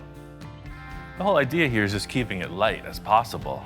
I didn't put any back on it because I'm gonna chop into here somewhere to fit around the body of the car. And then later I'll just put a couple cross tabs to brace it. Right now I'm just gonna sand off all this stuff until it looks like a perfect finished piece. Finishing process on this metal part is just like bodywork. Using these 3M discs just to rough everything out. After I get the surface knocked down, it's just a series of finer grits to bring this thing out to a polish. It's just block sanding, man. I know it's boring. It's not as exciting as the rest of the stuff, but it counts. All right, so that's pretty much the story. So now all you gotta do is figure out how to put it on the car. Last thing is to fit this into the car body. So there's a number of areas I don't want to modify in the Lamborghini nose, so I'm notching this aluminum back. Little by little, it's gotta fit into place. And I want it to look nice in the end, so I'm making templates, making sure the cuts are symmetrical, so that it just slips in tight, no big gaps.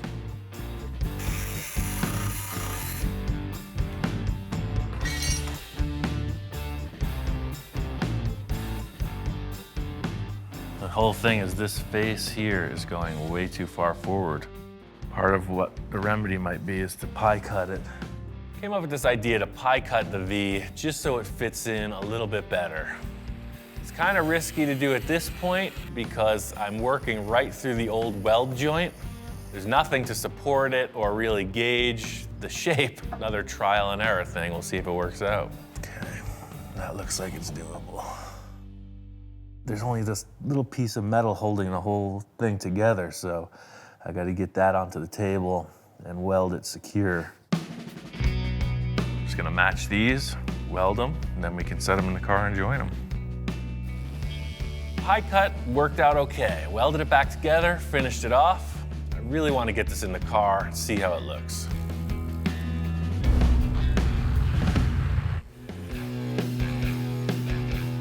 I changed around a few things from the original flat concept. Joined the center, filled in the whole thing here underneath, welded the underside. In the end, if you want to polish it, that would be the next step, but right now I've maintained that nice defined ridge all the way through. I never built one of these before. Just knew I could weld, and I had a vision. And there it is. Building a grill bar like this is kind of a shot in the dark. You know, I know I got the skills to do stuff, but it's very rewarding to see it finished and in the car. Look at that thing. It's just what the car needs. A couple things I want to finish up before Victor checks it out. This is quite an improvement. One more element that's going to seal the deal. I'm always thinking, you know, everywhere I look, there's potential. From behind, curtain number 3. I found this mesh. I don't know what it is. It's like a paper substance. There was just a box of it at one of these scrap yards, and I bought it. It's like you can see me at certain angles, and when I turn, I disappear. The whole purpose of this mesh is to shroud the mechanical look behind the grill bar. It's also got to look cool, and most importantly, air has to flow through it freely for the radiators. Pretty space age, huh? It's not metal, it's not foam, it's something in between.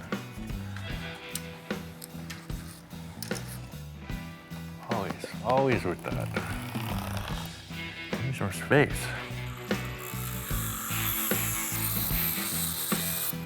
I'm gonna mock up this mesh to complete the package, give it the whole look before I show it to Victor. Giving this mesh a quick shot of black spray paint. In the end, I'll finish this thing off really nice and get the proper fasteners in place, but this is all about the mock-up. Ian, wow, what a difference. That's words that I can't say on television. This guy made this grill out of aluminum and curved, rounded the edges. He really put a lot of thought in that because the craftsmanship on that grill is just like perfect. That is cool. And actually that finish is pretty cool. What did you put behind it? Is that a screen or what? It's this weird composite mesh. It's actually about a ½ inch thick, but it flows air perfectly. And you can see, you can't see anything behind it. It hides the radiators, has the flavor, everything's there. Just, I really can't tell till I see that one line across. The last step in this front end grill opening is the chin spoiler. You know, the bottom dimension. It's changed a bit because of our design. Put some envisioning tape across the front of the car just to come up with our parameters of the grill opening. I think we're gonna use some of the styling from the Lamborghini part. I'm just gonna make my own from scratch. That's kind of what I'm seeing, just to clarify with you. So this gray is basically representing the car body line. It's critical to have like a heavy element on the bottom. You know, that's what grounds the car, so it makes it look super low. Right now, it's all up in the air, so to get this bottom part in place is gonna seal the deal. And again, we're not just sticking found parts on the car, man. We're making everything, so I'm all about that. So it'll look like the other part, but it'll be homemade. Let's do it. One of the benefits about working with fiberglass is that you can flesh out an idea pretty quickly. But Victor and I decided he didn't want this raised center section, and then he didn't want these upright fins on the side.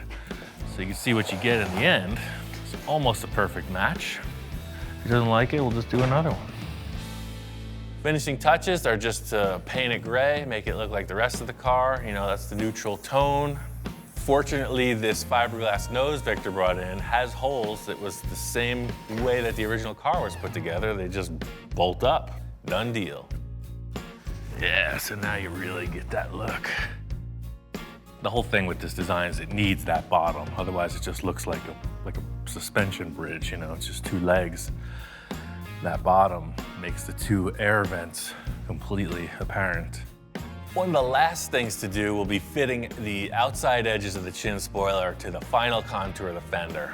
Leave an extra space for now, because you never know, something just might change. Just one step at a time. You know, you're looking at the car through these goggles. That's looking good. That, not so much. There's a whole thing going on. Definitely nailed this grill opening, but there's a whole world of trouble on top of that car. Can't look like a Sterling. Crazy thing about building these cars is that you get this small glimpse of victory, but then there's like a huge task on the next step. The ugly duckling in the equation is that roof. The big problem here is you got this massive flat panel. It just takes the nice curve of the car and it disappears. So the side profile of the car is dependent on this roof line. We gotta figure it out. I know that the roof was one of Victor's favorite parts. It's what set off this whole car build, so it's gonna be a delicate dance in telling him how much it has to be modified. Radically modified.